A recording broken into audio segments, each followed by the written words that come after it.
अगर हमारे चैनल पर आप नए हैं तो हमारे चैनल को लाइक सब्सक्राइब जरूर करें। धन्यवाद। कमेंट करना ना भूले। Folded hands, folded hands, folded hands. युग और अभिमन्यु सोच ही रहे थे कि कहानी किसने टाइप करी होगी, तभी युग के मन में एक उड़ता हुआ ख्याल आता है और वो कुछ सोचते हुए कहता है, यार देख, ये टाइपराइटर मेरे पापा का है और याद है तूने मुझे बताया था कि मेरे पापा यक्षिणी पर कोई सी किताब लिख रहे थे, तो हो सकता है ये पेज उन्होंने ही टाइप किए हो। एक और बात, इस कहानी में जिस लड़की का जिक्र हुआ था वो भी तो यक्षिणी की तरह ही थी। उस आदमी ने जब उससे पूछा था कि तुम कौन हो तो उसने कहा भी तो था कि मैं यक्षिणी तेरी मौत। यार युग, मैं ये नहीं पूछ रहा कि कहानी किस लड़की के बारे में है, मैं तो ये पूछ रहा हूँ कि यह कहानी किसने टाइप करी। अरे बताया तो मैंने कि मेरे पापा ने टाइप करी होगी। उनके शांत हो जाने के बाद किसी ने इस टाइपराइटर पर ध्यान नहीं दिया होगा, इसलिए ये पेज उसी में लगे रह गए और आज भी वैसे के वैसे ही रखे हुए हैं। पर यार कल रात में जब मैंने ये टाइपराइटर को देखा था तो इन पेजेस में तो कुछ टाइप नहीं था, ये पूरी तरह ब्लैंक थे। तुझे कल रात के बारे में कुछ याद भी है? मुझे तो नहीं लगता। पूरी की पूरी एक बॉटल अकेले पी मारी थी तूने, उसके बाद सिगरेट का पैकेट अलग फूंक मारा। शायद तुझे अच्छे से याद नहीं होगा। जितना मुझे याद है ये पेज खाली नहीं थे, वरना आधी रात में कौन कहानी टाइप करेगा यक्षिणी। अभिमन्यु को युग की बात काफ़ी हद तक ठीक लगती है, क्योंकि रात में ज़्यादा शराब पी लेने के कारण उसका अभी भी सर भारी लग रहा था। वो युग की बात मान लेता है। अभिमन्यु उन पेजेस को टाइपराइटर के साइड में रखते हुए कहता है, वैसे जो भी हो मानना पड़ेगा, तेरे पापा के कलम में कमाल की ताकत थी। क्या तो लिखते थे यार, अंदर से लेकर बाहर तक पढ़ने वाले को पूरा झंझोड़ कर रख देते थे। मुझे तो ऐसा लग रहा है जैसे मेरी आंखों के सामने अभी भी वो सारे सीन चल रहे हो। युग कुछ नहीं कहता। अभिमन्यु के यह बात कहते ही युग का चेहरा उतर गया था। अभिमन्यु ये बात नोटिस कर लेता है और युग के कंधों पर हाथ रखते हुए कहता है, क्या हुआ, ये तेरा चेहरा क्यों उतर गया? तुझे क्या मेरी बात पसंद नहीं आई? युग चिढ़ते हुए कहता है, क्या खाक पसंद आएगी, चेहरा उतरेगा नहीं तो क्या? यार कितनी घटिया कहानी लिखते थे पापा, कितनी अश्लील कहानी थी ये। अभिमन्यु अपना मुंह फाड़ते हुए कहता है, क्या कहा अश्लील कहानी? तू पागल है क्या युग, कुछ भी बोलता है? शायद तुझे पता नहीं है, साहित्य में कुछ अश्लील नहीं होता है, समझा? एक और बात, अश्लील जैसी दुनिया में कोई चीज़ ही नहीं है, बस सोसाइटी के बनाए गए कुछ रूल है। यदि आप अपनी पत्नी के साथ एक बंद कमरे में सेक्स करते हो तो वो ठीक है, पर यदि चार दीवारी के बाहर करते हो तो वो अश्लील है। अभिमन्यु युग को घूरते हुए कहता है, सच तो यह है, अश्लील ये कहानी नहीं है, बल्कि अश्लील तेरी सोच है, क्योंकि पूरी कहानी में तूने सिर्फ एक ही चीज़ पर फोकस किया और वो है सेक्स। क्या तूने ये सोचा कि यक्षिणी आखिर ये सब क्यों कर रही थी? क्यों मर्दों के साथ संभोग करके उन्हें मार रही थी? क्यों? अभिशाप के कारण। युग सबको पता है, यक्षिणी को कोई सा अभिशाप मिला था। युग चिढ़ते हुए कहता है, यार ये बार बार ये अभिशाप बीच में क्यों आ जाता है? आखिर क्या था वो अभिशाप जो यक्षिणी को मिला था और किसने दिया था उसे वो अभिशाप?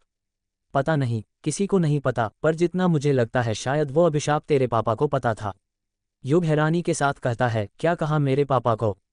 हाँ युग, तभी तो वो यक्षिणी पर किताब लिख रहे थे। हो सकता है उन्हें वो अभिशाप पता चल गया हो और वो अभिशाप लोगों को भी पता चले, इसलिए वो उस पर किताब लिख रहे थे, पर उससे पहले ही यक्षिणी ने उन्हें मार दिया होगा ताकि वो अभिशाप किसी को पता ना चले।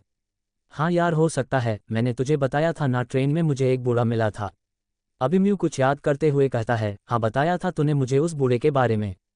तुझे पता है वो बूढ़ा भी ना उसी किताब के बारे में बात कर रहा था, कह रहा था मेरे पापा ने यक्षिणी पर कोई सी किताब लिखी थी। तो फिर कहाँ पर है वो किताब? तेरे पास उसकी कॉपी है? पता नहीं यार, मुझे तो ये भी नहीं पता कि वो किताब पब्लिश हुई थी या नहीं। अगर एक बार वो किताब हाथ लग जाती तो पता चल जाता कि यक्षिणी को आखिर क्या अभिशाप मिला था। युग और अभिमन्यु आपस में बातें ही कर रहे थे कि तभी अभिमन्यु का मोबाइल बजने लग जाता है। जब अभिमन्यु की नज़र मोबाइल की स्क्रीन पर पड़ती है तो वो देखता है कि काया का फ़ोन आ रहा था। अभिमन्यु अपने हाथ में मोबाइल पकड़ते हुए कहता है, लो देखो आ गया काया का फ़ोन। दोस्त भले ही कितने भी नाराज़ हो, पर सच्चे दोस्त वही होते हैं जो बीती बातों को रात बीतने के साथ ही भूला देते हैं। देखा कल कितना गुस्सा कर रहा था और अब सुबह सुबह ही फ़ोन आ गया ना, लगता है गुस्सा अब शांत हो गया होगा तभी फ़ोन कर रहा है। युग अभिमन्यु को बीच में ही टोकते हुए कहता है, अरे अब तेरे ये प्रवचन बंद कर और फ़ोन उठा। यदि फ़ोन कट गया तो काया वापस से नाराज़ हो जाएगा और फिर तू जानता है ना, उसकी आदत वो मनाने से भी नहीं मानने वाला। हाँ उठा रहा हूँ यार। इतना कहकर अभिमन्यु अपना फ़ोन उठाते हुए कहता है, हाँ काया बोल। काया की घबराते हुए आवाज़ सुनाई देती है, कहाँ पर है तू? अभिमन्यु बेफिक्र होकर कहता है, ग्रेवयार्ड कोठी में हूँ और कहाँ पर रहूँगा? तो फिर जल्दी से जल्दी यहाँ पर आ जा। यहाँ पर आ जा मतलब कहाँ पर आना है मुझे, और तू कहाँ पर है? इतना घबराया हुआ क्यों लग रहा है? मैं अभी किश्नोई नदी पर हूँ, बंगला मुड़ा घाट पर। तू भी आ जा और हाँ साथ में युग को भी लेकर आना। युग को भी लेकर आना है? पर क्यों, आखिर हुआ क्या है बताएगा? तुम दोनों खुद ही आकर देख लो क्या हुआ है। मैंने कहा था कि वो कमरा नहीं खोलना चाहिए था, पर तुम दोनों ने मेरी बात नहीं मानी। अब हो गया ना कांड। कांड हो गया? पर क्या कांड हो गया बताएगा भी? अभिमन्यु काया का जवाब आने का इंतजार करने लग जाता है पर कोई जवाब नहीं आता है। तभी वो देखता है कि उसके मोबाइल का नेटवर्क चले गया था जिस कारण फ़ोन कट हो गया था। युग अभिमन्यु का चेहरा देखते हुए पूछता है, क्या हुआ अभिमन्यु, ये तेरा चेहरा इतना उखड़ क्यों गया? काया से बात करते ही सब ठीक तो है? अभिमन्यु घबराते हुए कहता है, यार कुछ कांड हो गया है। युग अपनी भावें ऊपर उठाते हुए पूछता है, कांड हो गया है? पर क्या? वो तो मुझे पता नहीं, पर हम दोनों को अभी इसी वक्त किश्नोई नदी के लिए निकलना है, जल्दी चल। इतना कहकर अभिमन्यु कमरे से बाहर की ओर जाने लग जाता है। युग भी उसके पीछे पीछे जाने लग जाता है। कुछ ही देर में युग और अभिमन्यु किश्नोई नदी के पास पहुंच जाते हैं। जब वो दोनों वहां पर पहुंचते हैं तो देखते हैं कि इस बार वहां पर पहले के मुकाबले ज़्यादा भीड़ थी। ऐसा लग रहा था जैसे आसपास के गांव वाले भी वहां पर जमा हो गए थे। हर तरफ लोग ही लोग थे। भीड़ का हाहाकार मचा हुआ था। हर किसी के चेहरे पर खौफ साफ नजर आ रहा था। अभिमन्यु और युग अंदर ही अंदर घबराए जा रहे थे, ये सोचकर कि नदी के पास क्या हुआ होगा, क्यों इतनी भीड़ जमा थी। इस बार तो वहां पर 4-5 पुलिस वाले भी खड़े हुए थे जिन्होंने नदी के किनारे का हिस्सा सील करके रखा हुआ था। युग अपने आसपास की भीड़ देखते हुए घबराते हुए कहता है, यार अभिमन्यु, यहाँ पर क्या हुआ होगा यार? अभिमन्यु भी अपने आसपास देखते हुए कहता है, पता नहीं यार क्या हुआ होगा, पर इन सब के चेहरे देखकर ऐसा लग रहा है जो भी हुआ होगा बहुत बुरा हुआ होगा। तू काया को ढूंढना, वो यहीं कहीं होगा, अब वही हमें कुछ बता सकता है। यार इतनी भीड़ में मैं कहाँ पर ढूंढूं उसे, तू फ़ोन करके देखना। हाँ अभी करता हूँ। इतना कहकर अभिमन्यु अपनी जेब में से मोबाइल निकालने लग जाता है। अभिमन्यु काया को फ़ोन लगाने ही वाला था कि तभी युग कहता है, अरे वो देख बिंदु। बिंदु वहीं पर खड़ी हुई थी। अभिमन्यु काया को फ़ोन करना छोड़ देता है और वो दोनों सीधे बिंदु के पास चले जाते हैं। युग बिंदु से पूछता है, अरे बिंदु तू भी यहीं पर है, तूने आज अपनी दुकान नहीं खोली क्या? बिंदु भी बहुत घबराई हुई दिख रही थी, उसके चेहरे की शिकन बता रही थी कि वो काफ़ी परेशान थी। बिंदु युग के सवाल का कुछ जवाब देती उससे पहले ही वहां पर काया और कुछ आ जाते हैं। काया आते से ही युग और अभिमन्यु पर गुस्सा करते हुए कहता है, तो आ गए तुम दोनों, मिल गई तुम दोनों के कलेजे को ठंडक। कहा था ना मत करो छेड़छाड़ यक्षिणी के कमरे के साथ, पर तुम दोनों ने मेरी बात नहीं मानी, अब हो गई ना प्रॉब्लम। अभिमन्यु काया के कंधे पर हाथ रखते हुए कहता है, अरे तू गुस्सा क्यों हो रहा है यार, आराम से बताना हुआ क्या है, क्यों गला फाड़ फाड़ कर चिल्ला रहा है भाई? काया अभिमन्यु का हाथ अपने कंधों पर से हटाते हुए कहता है, खबरदार जो मुझे भाई बोला तो मैं आज और अभी से तुम दोनों को जानता तक नहीं हूँ, किसी को बताना मत, मैं तुम्हारा दोस्त हूँ वरना गांव वाले मुझे गांव से बाहर निकाल देंगे। कछुआ भी काया का साथ देते हुए कहता है, हाँ और मैं भी तुम्हें नहीं जानता, तुम दोनों मेरे भी दोस्त नहीं हो समझे। युग कछुए की तरफ देखते हुए कहता है, यार कछुए अब तू भी शुरू हो गया, तू तो ऐसी बातें मत कर, कहीं पिछली बार की तरह इस बार भी नदी पर काऊ के शव तो नहीं मिले, कहीं उसी के लिए तो इतनी भीड़ जमा नहीं है। कछुआ चिढ़ते हुए कहता है, कौ के शव मिले हैं या किसी और के, खुद ही चलकर देख ले। वह पांचों भीड़ को साइड करते हुए नदी के किनारे के पास जाने लग जाते हैं। जैसे जैसे युग और अभिमन्यु नदी के किनारे के पास पहुंचते जा रहे थे उनके दिल की धड़कन तेज होते जा रही थी। वो जरा भी अंदाजा नहीं लगा पा रहे थे कि नदी के पास क्या हुआ होगा। नदी के किनारे पर ही 4-5 पुलिस वाले खड़े हुए थे। वहीं पर एक लाश पड़ी हुई थी जिसकी एक फोटोग्राफर अलग अलग एंगल से फोटो खींच रहा था। वह पुलिस वाले उस लाश को घेर के खड़े हुए थे जिस कारण वो लाश युग और अभिमन्यु को क्लियर दिखाई नहीं दे रही थी। नदी के किनारे पर ही युग के बड़े पापा दिलीप और उसके मामा सुदेश भी खड़े हुए थे। दिलीप बहुत गुस्से में नजर आ रहा था। युग के वहां पर आते ही वो उससे अपनी नजरें फेर लेता है जैसे वो उसका चेहरा भी नहीं देखना चाहता था और उसे लगता था कि ये सब कुछ युग की वजह से ही हुआ था। दिलीप और सुदेश के बगल में ही रौनकोमुचा गांव के सरपंच रतनपाली और बंगलामुड़ा गांव के सरपंच भूपेंद्र बख्शी भी खड़े हुए थे। रतनपाली की आंखें रो रो कर लाल हो गई थी और वो अभी भी रोए जा रहा था। युग हैरानी के साथ कहता है, यार यहाँ पर चल क्या रहा है, मेरे तो अभी भी कुछ समझ नहीं आ रहा। कछुआ अपने हाथ से शव की तरफ इशारा करते हुए कहता है, तुझे वो लाश नहीं दिख रही क्या जिसे वो पुलिस वाले घेर कर खड़े हुए हैं? युग अपना मुंह फाड़ते हुए कहता है, क्या कहा लाश? अभिमन्यु भी हैरानी के साथ कहता है, हाँ मुझे दिख रही है कुछ कुछ, मतलब कल रात यहाँ पर किसी का खून हुआ है। काया अभिमन्यु की बात काटते हुए कहता है, खून नहीं शिकार, कल रात यहाँ पर शिकार हुआ है और वो शिकार किसी और ने नहीं यक्षिणी ने किया है, क्योंकि सबको पता है कल रात पूर्णिमा थी और अमावस्या और पूर्णिमा की रात ही यक्षिणी शिकार किया करती थी। अभिमन्यु झट से कहता है, ये क्या बोल रहा है तू, भला यक्षिणी कैसे किसी का शिकार कर सकती है, वो तो ग्रेवयार्ड कोठी में कैद है ना। काया कहता है, यक्षिणी ग्रेवयार्ड कोठी में कैद थी पर उसका कमरा खोलकर तूने और युग ने उसे आज़ाद कर दिया, अब वो आज़ाद हो चुकी है, उसने वापस से मर्दों के शिकार करना शुरू कर दिए है। अभिमन्यु काया की बात को काटते हुए कहता है, ये कैसे हो सकता है भला, मैंने अपने पैरानॉर्मल एक्टिविटी डिवाइसों की मदद से चेक किया था, यक्षिणी वहीं पर उसकी कमरे के अंदर कैद थी, चाहे तो युग से पूछ ले, वो भी मेरे साथ ही था। युग से क्या पूछूं मैं, तुझे दिख नहीं रहा यहाँ पर लाश पड़ी हुई है, जिसका साफ साफ मतलब है कि यक्षिणी आज़ाद हो चुकी है। अभिमन्यु और काया में खींचातानी ही चल रही थी कि तभी रतनपाली और जोर जोर से रोने लग जाता है। भूपेंद्र बख्शी उसे सहारा देने लग जाता है और उसे समझाने लगता है। बिंदु कछुए से पूछती है, ए कछुए, ये रतनपाली इतना क्यों रो रहा है? आज से पहले तो इसे किसी के मरने पर इतना रोते हुए नहीं देखा, वोट भी नज़दीक नहीं आ रहे जो ये रोने का दिखावा करे। कछुआ धीरे से कहता है, रोएगा नहीं तो क्या करेगा, जो मरा है वो कोई और नहीं बल्कि इसका बेटा है। बिंदु अपना मुंह फाड़ते हुए कहती है, क्या कहा बेटा? इसका मतलब मोहित की मौत हुई है। हाँ, मोहित की मौत हुई है। अभिमन्यु कुछ सोचते हुए कहता है, 2 मिनट, ये वही मोहित है ना जो गुंडागर्दी करते फिरता था? हाँ वही है। तो यार इसकी मौत में यक्षिणी कहाँ से बीच में आ गई? हर कोई जानता है कि ये मोहित कितना बुरा आदमी था, कितने सारे दुश्मन बना कर रखे थे इसने, मार दिया होगा उन्हीं दुश्मन में से किसी एक ने। काया अभिमन्यु की बात काटते हुए कहता है, माना मोहित के बहुत सारे दुश्मन थे पर कोई दुश्मन भी इस तरीके से नहीं मारता जिस तरह से मोहित मरा है, तू खुद बता भला नंगा। काया अपनी बात पूरी करता उससे पहले ही आसपास हलचल होने लग जाती है जिस कारण वो चुप हो जाता है। सारी भीड़ एक साइड होने लग गई थी। ऐसा लग रहा था जैसे कोई बड़ा अधिकारी आ रहा हो। 4-5 पुलिस वाले लोगों को साइड कर रहे थे और किसी के आने के लिए रास्ता बनाने लग जाते हैं। युग और उसके दोस्त भी एक साइड में हट जाते हैं। कुछ ही देर में जब रास्ता बन जाता है तो युग और उसके दोस्त देखते हैं कि सामने से एक महिला सब इंस्पेक्टर आ रही थी, जिसकी आंखों में सूरज की तरह तेज था और चेहरे पर अभिमान, जिसकी हाइट करीब 5 फुट 7 इंच थी, जिसने अपने बालों का जुड़ा बनाकर रखा हुआ था। उसकी शर्ट पर लगी बैच पर उसका नाम लिखा हुआ था। कछुआ बैच को पढ़ते हुए कहता है, वर्चस्वनी सेन, इनका नाम तो वर्चस्वनी सेन है। यार वाह, क्या नाम है, जिस तरह दिखती है वैसा ही नाम है। हम तो दीवाने हो गए यार इनके देखते से ही, जरा चलने का अंदाज देखो, एकदम मर्दानी जैसा।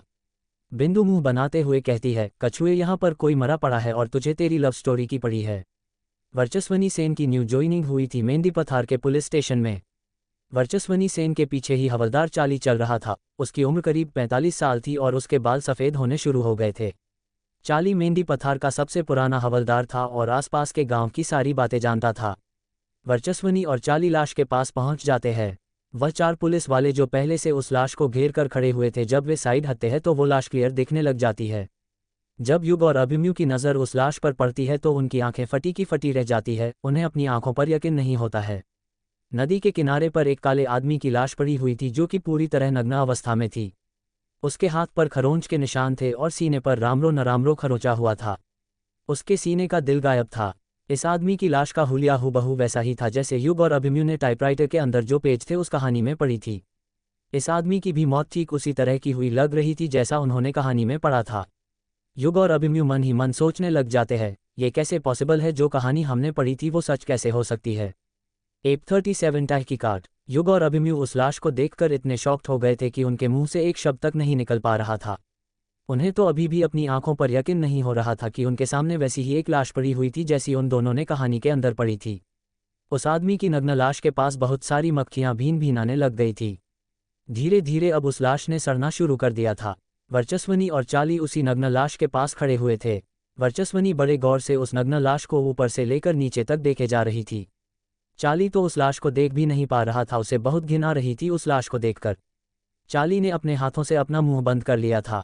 वर्चस्वनी अपने दोनों हाथों में सफ़ेद ग्लव्स पहनती है और उस नग्न लाश के नज़दीक बैठने लग जाती है। चाली वर्चस्वनी को रोकते हुए कहता है, अरे मैडम जी, ये आप क्या कर रही है? लाश के पास क्यों बैठ रही है? आप मत बैठिए, लाश के पास इन लोगों ने सारा काम कर लिया है, फ़ोटो वोटो सब खींच ली है, आपको इसके पास बैठने की कोई ज़रूरत नहीं है। वैसे भी आपको इन सब की आदत नहीं होगी, आज आपका ड्यूटी पर पहला दिन है ना। वर्चस्वनी लाश के पास बैठते हुए कहती है, आदत नहीं है चाली, तो आदत डालनी पड़ेगी, और पहला दिन हुआ तो क्या हुआ, शुरुआत तो करनी पड़ेगी। तुम्हारी सूरत देखकर ऐसा लग रहा है जैसे तुम्हें आदत नहीं है इन सब चीज़ों की। वो मैडम जी, हम तो बस आपके लिए ही बोल रहे थे। वो क्या है ना, लड़कियों को आदत नहीं होती है ना ऐसी चीज़ें देखने की, उन्हें तो खून से भी डर लगने लग जाता है, तो ये तो पूरी की पूरी एक लाश है। वर्चस्वनी उस लाश के हाथ को पकड़ते हुए कहती है, पता चला मरने वाला कौन था? हाँ मैडम जी, पता किया, ये मोहित है, रोनकोमुचा गांव के सरपंच का एक लौता बेटा। पूर्णिमा की रात नदी पार कर रहा था, तभी यक्षिणी ने इसे अपना शिकार बना लिया। वर्चस्वनी हैरानी के साथ कहती है, क्या कहा यक्षिणी? कौन है ये यक्षिणी? इसे अभी तक पकड़ा या नहीं पकड़ा? चाली हंसते हुए कहता है, भला यक्षिणी को भी कोई पकड़ पाया है क्या? बल्कि आज तक यक्षिणी ने जिसे पकड़ा है वो उसके चंगुल से छूटा नहीं है, सीधे भगवान को प्यारा हुआ है। मतलब यह मैडम जी, आप जैसा समझ रही है वैसा कुछ नहीं है। यक्षिनी कोई औरत नहीं है बल्कि एक डायन है। डायन? क्या कहा? डायन? हाँ डायन, हमने आपके आने से पहले ही सब पता कर लिया है। इन गांव वालों का मानना है कि द्वापर युग के अंत में यक्षिनी दूसरे लोक से पृथ्वी पर आई थी, पर उसे कोई सा अभिशाप मिल गया था जिस कारण वो पृथ्वी पर ही रह गई, अपने लोक नहीं जा पाई। तभी से उसने नदी पार करने वाले मर्दों के साथ संभोग करके उन्हें मारना शुरू कर दिया। क्या कहा? संभोग? You mean sex? चार्ली शर्माते हुए कहता है, हाँ मैडम जी, वही, इंग्लिश में इसे यही कहते हैं। ये तुम कैसी बातें कर रहे हो चार्ली? जरा कुछ सेंस वाली बातें तो क्या करो। भला कोई औरत किसी मर्द के साथ सेक्स करके उसे क्यों मारेगी? इसमें उसे क्या मजा आएगा? एक औरत की आबरू उसकी इज्जत होती है, वो कभी उस पर कोई कलंक नहीं लगने देगी, चाहे उसकी जान चले जाए। हाँ मैडम जी, मैं आपकी बात समझ रहा हूँ, आपका कहना बिल्कुल ठीक है, पर मैंने आपसे कहा ना, वो यक्षिनी कोई औरत नहीं है बल्कि औरत के रूप में एक डायन है। डायन जो मर्दों के साथ संभोग करके उन्हें मार देती है। इसका उदाहरण आपके सामने है, देख लीजिए मोहित की लाश को, कैसे निर्वस्त्र पड़ा हुआ है।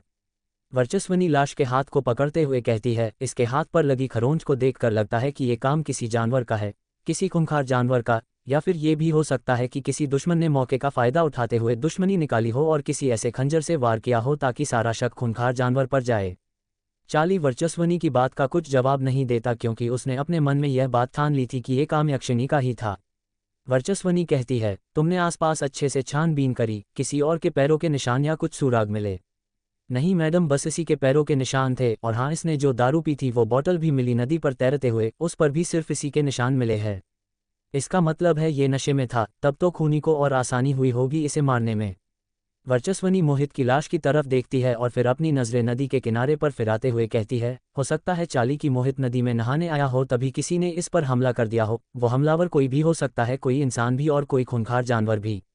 मैडम जी, ये आप क्या बोल रही है? भला रात में कौन नहाता है, वो भी अपने घर के बाहर इस तरह पूरा नंगा होकर? और चलिए मैं एक बार के लिए आपकी बात मान भी लूं कि मोहित नदी पर नहाने आया था, पर आप इसकी बॉडी देख रही है ना, इसकी बॉडी देखकर ही ये साफ पता चलता है कि इसके अंदर खून की एक बूंद तक नहीं है। और आपको पता है यक्षिनी को खून पीना बहुत पसंद है। अच्छा, और यक्षिनी को खून पीना क्यों पसंद है?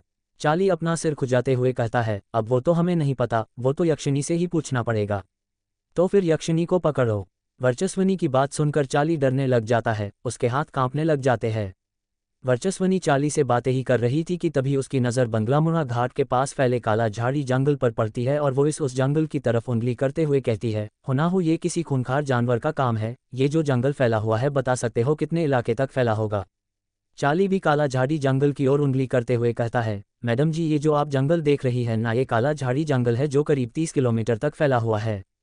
30 किलोमीटर मतलब काफ़ी बड़ा जंगल है। चार्ली, एक काम करो, वन विभाग वालों से कांटेक्ट करो, पता करो उन्हें किसी जंगली जानवर की सूचना मिली है क्या जो इंसानों को मारकर उसका खून पी जाता है। यदि नहीं तो उन्हें इन्फॉर्म करो, उनकी टीम जंगल में भेजने के लिए बोलो।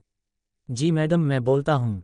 और इस लाश को जल्द से जल्द पोस्टमार्टम के लिए भेजो, हो सकता है पोस्टमार्टम रिपोर्ट में कुछ पता चल जाए। जी मैडम, ये भी करता हूँ।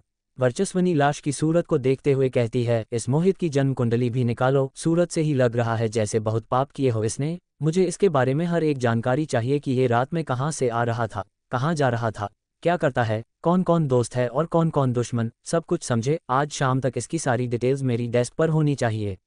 जी मैडम जी, मिल जाएगी आपको इसकी सारी डिटेल्स शाम तक। मैं पता करता हूँ इसके कच्चे चिट्ठे के बारे में। युग और उसके दोस्त बैरिगेट्स के पास ही खड़े हुए थे और उन्होंने वर्चस्वनी और चार्ली के बीच की सारी बातें सुन ली थी। वर्चस्वनी वहां से जाने लग जाती है। वर्चस्वनी को जाता हुआ देखकर दिलीप उससे मिलने के लिए आगे आने लग जाता है, पर वर्चस्वनी बिना उसकी तरफ देखे ही उसे भाव दिए बिना वहां से चले जाती है। कछुआ वर्चस्वनी को वहां से जाते हुए देखते हुए कहता है, यार ये वर्चस्वनी तो कमाल की है, मैं तो दीवाना हो गया हूँ इसका, क्या तो अंदाज है इसके, रोब देख रहे हो इसका? बिंदु मुंह बनाते हुए कहती है, रोब तो होगा ही, पुलिस वाली जो है, और कछुए वो पुलिस इंस्पेक्टर है, उस पर लाइन मारना बंद कर, ऐसा अंदर करेगी ना सीधे सलाखों के पीछे होगा। पुलिस वाली हुई तो क्या हुआ, पुलिस वालों को प्यार नहीं होता क्या? बिंदु झट से कहती है, प्यार होता है पर पढ़े लिखे हाई एजुकेटेड लोगों से। तो मैं भी तो पढ़ा लिखा हूँ, ग्रेजुएट हूँ। क्या कहा ग्रेजुएट है, किस एंगल से जरा बताना, क्या काम करता है तू, दिन भर आवारा गर्दी करते फिरता है, कुछ आता भी है तुझे? पीयूष बिंदु की बात का पलटकर कुछ जवाब देता उससे पहले ही युग उन दोनों के बीच में बोल पड़ता है, तुम दोनों चुप करोगे, यहाँ पर किसी की जान चले गई है और तुम दोनों हो कि फालतू की बातें कर रहे हो, पता है ना यक्षिनी आज़ाद हो गई है।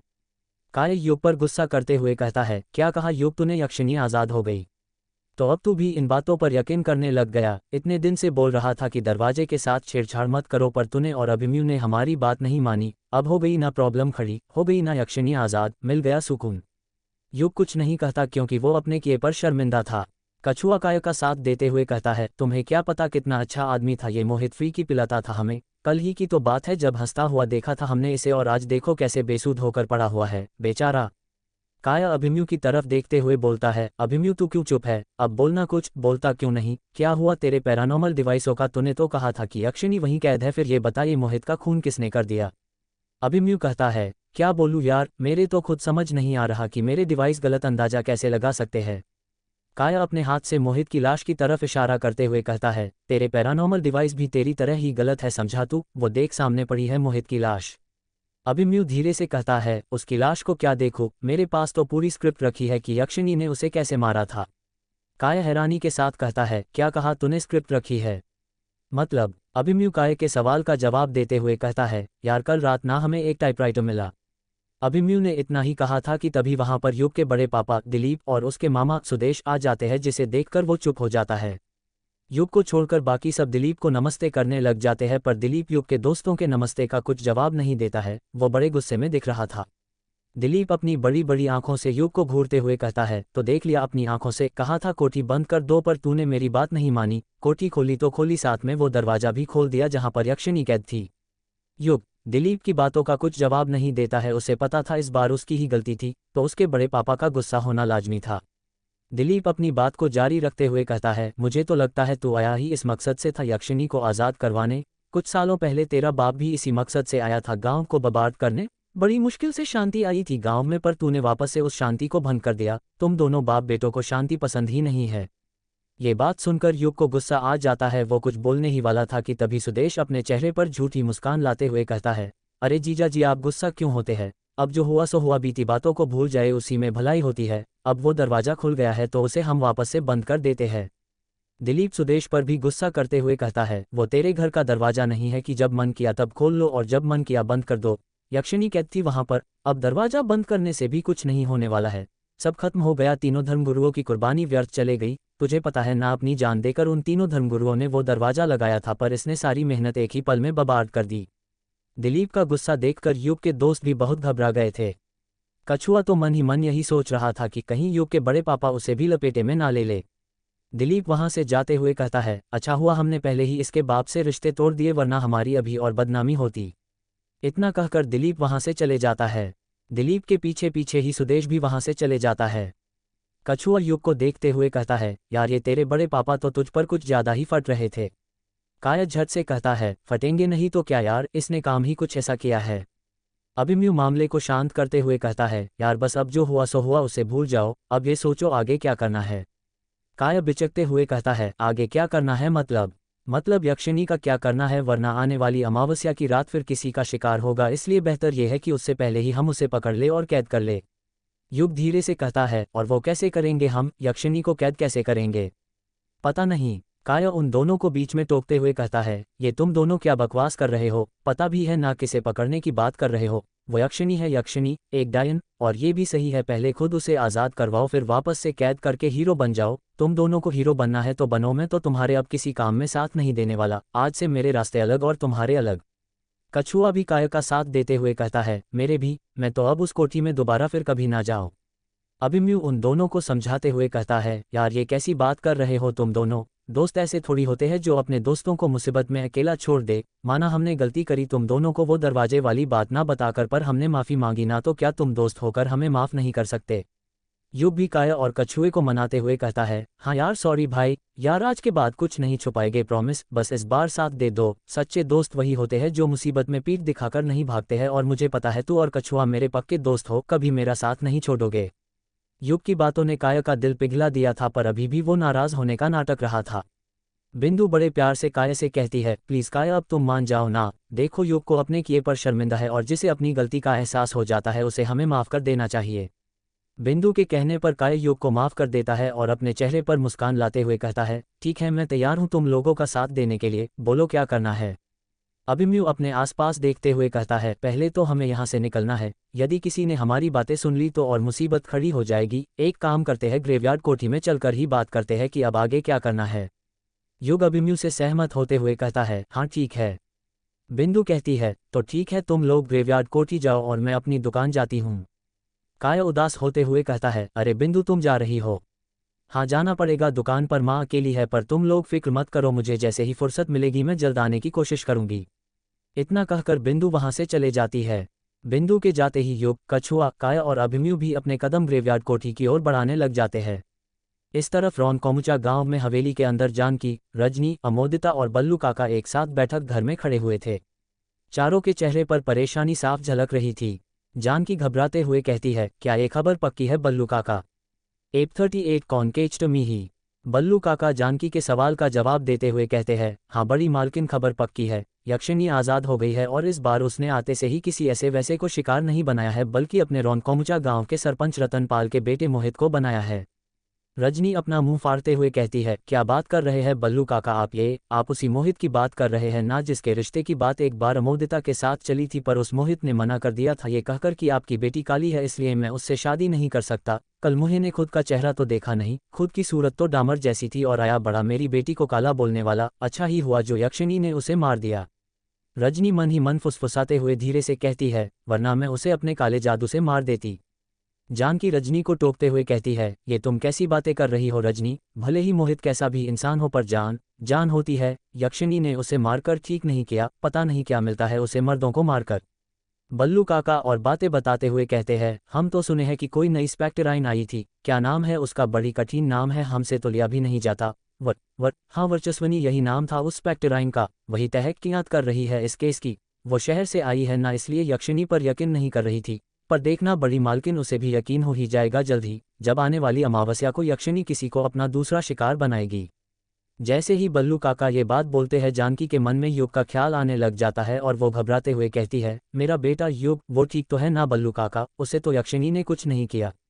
हाँ बड़ी मालकिन, युग बेटा ठीक है, उन्हें कुछ नहीं हुआ है, आप उनकी फिक्र मत कीजिए। जानकी डरते हुए कहती है, मुझे युग को यहाँ पर बुला लेना चाहिए, उसकी जान को खतरा है, वो उसी ग्रेवयार्ड कोठी के अंदर है जहाँ पर यक्षिणी रहा करती थी।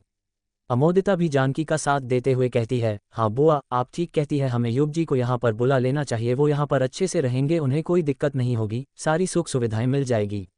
रजनी हिचकिचाते हुए कहती है, पर भाभी क्या दिलीप भैया मानेंगे? आपने देखा था ना वो कितना गुस्सा कर रहे थे सिर्फ युग के यहाँ पर आने से, मुझे तो नहीं लगता वो युग को अब यहाँ पर आने देंगे, ऊपर से अब तो यक्षिणी भी आज़ाद हो गई है, वो तो और गुस्से में होंगे। जानकी रजनी की बात का कुछ जवाब देती उससे पहले ही वहां पर भागते हुए वंदना आ जाती है। वंदना ने हमेशा की तरह सफ़ेद साड़ी पहनी हुई थी और वो पागलों की तरह यहाँ से वहां भाग रही थी। वंदना भागते हुए चिल्लाते हुए कहती है, वो आज़ाद हो गई, वो आज़ाद हो गई, मैंने कहा था ना, उसने दरवाज़ा खोल दिया पर मेरी बात किसी ने नहीं मानी, अब वो आज़ाद हो गई है, खेल शुरू हो गया है, अब फिर से यक्षिणी मर्दों के शिकार करके अपनी प्यास बुझाएगी, वो आज़ाद हो गई, हा हा हा। यही सब बड़बड़ाते हुए वंदना यहाँ से वहां भाग रही थी। जानकी वंदना के पास जाते हुए कहती है, अरे वंदना बेटा ये तुम क्या बोल रही हो, रुक जाओ, ऐसे भागो मत वरना गिर जाओगी। पर वंदना नहीं रुक रही थी, वो यहाँ से वहां भाग रही थी। रजनी वंदना को देखते हुए धीरे से कहती है, अरे ये पागल बाहर कैसे आ गई? अमोदिता डरते हुए कहती है, पता नहीं माँ। रजनी अमोदिता को घूरते हुए कहती है, तू ही खाना और दवाई देने गई थी ना इसे, तो फिर ये बाहर कैसे आ गई बता, दरवाज़ा अच्छे से लगाया था या नहीं लगाया था इसके कमरे का? अमोदिता हिचकिचाते हुए कहती है, हाँ माँ मैं ही वंदना भाभी को खाना देने गई थी, पर आपको तो पता है मुझे वंदना भाभी से कितना डर लगता है, आप ही जबरदस्ती कर रही थी इसलिए मैं चले गई थी, मैं खाना रखकर उनके कमरे में आ गई थी और दवाई भी निकाल के रख दी थी, मुझे लगा वो खा लेगी, पर अभी उनकी हालत देखकर लगता नहीं है कि उन्होंने खाई होगी। रजनी अमोदिता पर गुस्सा करते हुए कहती है, नालायक लड़की, पागल वो नहीं तू है, नज़ होकर तुझे इतना भी नहीं पता कि कोई भी मरीज खुद अपने हाथों से दवाई नहीं खाता है, उसके मुंह में जबरदस्ती ठूसना पड़ता है। जानकी वंदना को पकड़ने की कोशिश करते हुए कहती है, अरे तुम दोनों बस बातें करते रहोगी या वंदना को पकड़ने में मेरी मदद भी करोगी? जल्दी पकड़ो इसे, कहीं बाहर ना चले जाए वरना एक और मुसीबत खड़ी हो जाएगी। रजनी भागते हुए कहती है, हाँ भाभी अभी पकड़ती हूँ।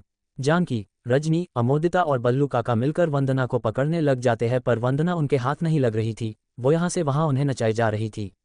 बल्लू काका वंदना को पकड़ते हुए कहते हैं, रुक जाओ बहुरानी, अब इस उम्र में मुझ बूढ़े को और कितना दौड़ाओगी? रजनी भी वंदना को पकड़ते हुए कहती है, रुक जा वंदना, रुक जा। वंदना भागते हुए मेन दरवाजे तक पहुंच जाती है। दरवाजे के पास पहुंचकर वो देखती है कि दरवाजा टिका हुआ था, पर दिमागी हालत ठीक ना होने के कारण उसे लगता है जैसे दरवाजा बंद था।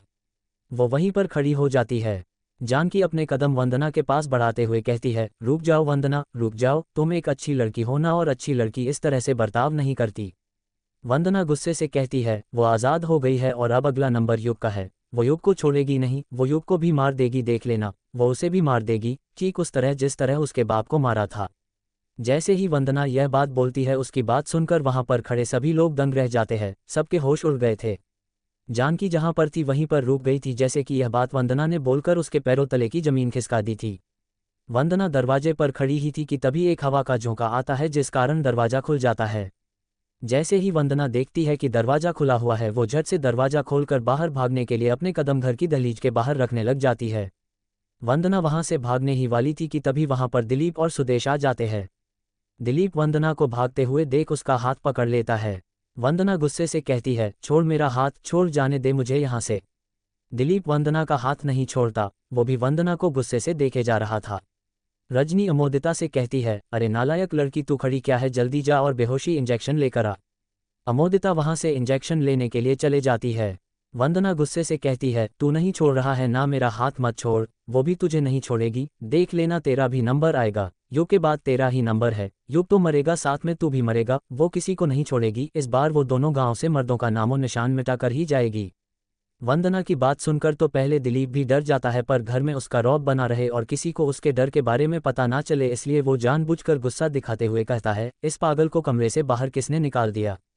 जानकी दिलीप से वंदना का हाथ छुड़ाते हुए नाराज होते हुए कहती है, ये पागल नहीं है जी, बहू है हमारे घर की, आप मेरी बहू को पागल मत बोलिए। इतना कहकर जानकी वंदना को अपने सीने से सटा लेती है। दिलीप जानकी पर उखड़ते हुए कहता है, अब पागल को पागल नहीं बोलूं तो क्या बोलूं, और मैंने कितनी बार बोला तुझे, ये कोई बहू वहू नहीं है हमारी, हमारे इससे सारे रिश्ते तभी टूट गए थे जब हमारा बेटा विराट मरा था, समझी तू, मेरे तो समझ नहीं आता अभी तक हम इसे पाल क्यों रहे हैं, कितनी बार बोला इसे कहीं भेज दो, गांव में किसी को पता चल गया कि ये पागल है तो हमारी और बदनामी होगी, बड़ी मुश्किल से पुरानी बदनामी के दाग अपने दामन में से हटाए हैं, मैं और बदनामी नहीं चाहता। आप ही बताइए जी, कहाँ पर जाएगी ये बेचारी इस हालत में, इसका अब हमारे सिवा है ही कौन इस दुनिया में, इसके तो माँ बाप भी नहीं है, इसका जो कुछ था बस हमारा बेटा विराट ही था, पर भगवान ने उसे भी इसे छीन लिया। दिलीप पलट कर कुछ कहता उससे पहले ही वहां पर अमोदिता आ जाती है और जल्दी से वंदना के हाथ में एनेस्थीसिया का इंजेक्शन लगा देती है, जिससे वंदना बेहोश हो जाती है। जानकी अमोदिता से कहती है, जा अमोदिता बेटा, वंदना को उसके कमरे में सुला देना। अमोदिता वंदना को बल्लू काका की मदद के साथ वहां से ले जाने लग जाती है। जानकी दिलीप से कहती है, बल्लू काका बता रहे थे कि यक्षिणी आज़ाद हो गई है और उसने फिर से शिकार करने शुरू कर दिए हैं। दिलीप भिन्नाते हुए कहता है, शिकार कैसे नहीं करेगी, उस युग ने वो दरवाजा जो खोल दिया है, मना किया था उसे ग्रेवयार्ड कोठी में मत जा, पर उसने मेरी बात नहीं मानी। जानकी हिचकिचाते हुए कहती है, जी मैं क्या सोच रही थी, हम युग बेटे को यहाँ पर बुला लेते हैं, उसकी जान को वहाँ पर खतरा है। खतरा है तो मैं क्या करूं, अब गलती उसने करी है तो उसकी सजा तो उसे भुगतनी पड़ेगी ना, जब बोला था तब तो बड़ी अकड़ के साथ कह रहा था कि उसे यहाँ पर नहीं रुकना, तो अब रुके वहीं उस डायन के पास। ये आप क्या बोल रहे जी, वो आपके छोटे भाई का बेटा है, आपको उसकी जरा भी फिक्र नहीं है क्या। गुस्से से दिलीप की आंखें लाल हो गई थी। वो जानकी को घूरते हुए कहता है, मेरा कोई छोटा भाई नहीं है, और ये बात तुम अपने दिमाग में अच्छे से बैठा लो, समझी तुम, और यदि तुम्हें भी युग की इतनी फिक्र है तो तू भी उसके पास चली जा, पर उसे यहाँ पर लाने की सोचना भी मत, मैं अब उसका चेहरा तक नहीं देखना चाहता, जिस तरह उसके बाप से सारे रिश्ते तोड़े थे उससे भी तोड़ दे अब। इतना कहकर दिलीप गुस्से गुस्से में अपने कमरे की ओर जाने लग जाता है। इस तरफ युग और उसके दोस्त ग्रेवयार्ड कोठी में पहुंच गए थे और उसके कमरे के अदन बिस्तर पर बैठे हुए थे। शाम के 6 बज गए थे, पर उनके दिमाग में अभी तक एक भी आइडिया नहीं आया था कि वो कैसे यक्षिणी से छुटकारा पाएंगे। जैसे जैसे शाम होते जा रही थी, कोठी के अंदर मच्छर भिनभिनाने लग गए थे। कछुआ अपने दोनों हाथों से मच्छर को मारते हुए कहता है, ये मारा 30वां। काय कछुए को घूरते हुए कहता है, तू ये क्या जब से मच्छर मार रहा है, हम क्या यहाँ पर मच्छर मारने आए हैं। मच्छर नहीं मारूं तो क्या करूं, देख नहीं रहा कितने भिनभिना रहे हैं, कहीं ऐसा ना हो यक्षिणी के हाथों मरने से पहले हम लोग इन मच्छरों के काटने से मर जाए। तू ऐसा क्यों बोल रहा है कछुए, उस यक्षिणी से छुटकारा पाने का कोई ना कोई रास्ता निकाल ही लेंगे हम, देखना। क्या रास्ता निकालेंगे यार, सुबह से शाम हो गई पर अभी तक कुछ नहीं सोच पाए। युग और अभिमन्यु चुपचाप बैठे हुए थे, क्योंकि वो यही सोच रहे थे कि अब आगे क्या करना है, कैसे यक्षिणी से छुटकारा पाना है। कछुआ अपनी नज़रें कमरे के चारों तरफ फिराते हुए कहता है, यार मुझे तो ना अब यहाँ पर रहने से भी डर लग रहा है। अभिमन्यु पूछता है, डर लग रहा है पर क्यों? भूल गए ये ग्रेवयार्ड कोठी यक्षिणी का दूसरा ठिकाना था, यदि वो यहाँ पर आ गई तो? युग कहता है, वो यहाँ पर नहीं आएगी। कछुआ हैरानी के साथ पूछता है, क्यों? तू कैसे कह सकता है कि वो यहाँ पर नहीं आएगी? वो क्या तुझे बताकर गई है?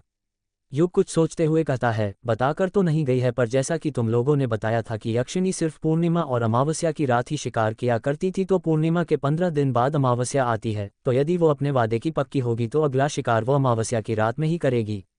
अभिमन्यु युग की बात से सहमत होते हुए कहता है, वैसे देखा जाए तो युग की बात में पॉइंट तो है, मतलब हमारे पास अभी 15 दिन है, उससे पहले पहले हमें कुछ ना कुछ जरूर करना पड़ेगा, वरना गाँव वालों और हमारी जान को खतरा है। काया अपने सिर पर हाथ रखते हुए कहता है, पर क्या करना है यार, वही तो समझ नहीं आ रहा। ये यक्षिणी कौन है, कुछ पता ही नहीं चल रहा। आखिर ये चाहती क्या है? क्यों सिर्फ मर्दों को मारती है, औरतों को क्यों नहीं? और यदि मर्दों को ही मारना है तो सीधे सीधे मार दे, उनके साथ संभोग करने के बाद ही उन्हें क्यों मारती है? कछुआ अपने चेहरे पर मुस्कान लाते हुए कहता है, यार मुझे तो लगता है ये यक्षिणी का कैरेक्टर कुछ ढीला है, ये वैश्या होगी पहले के जमाने की।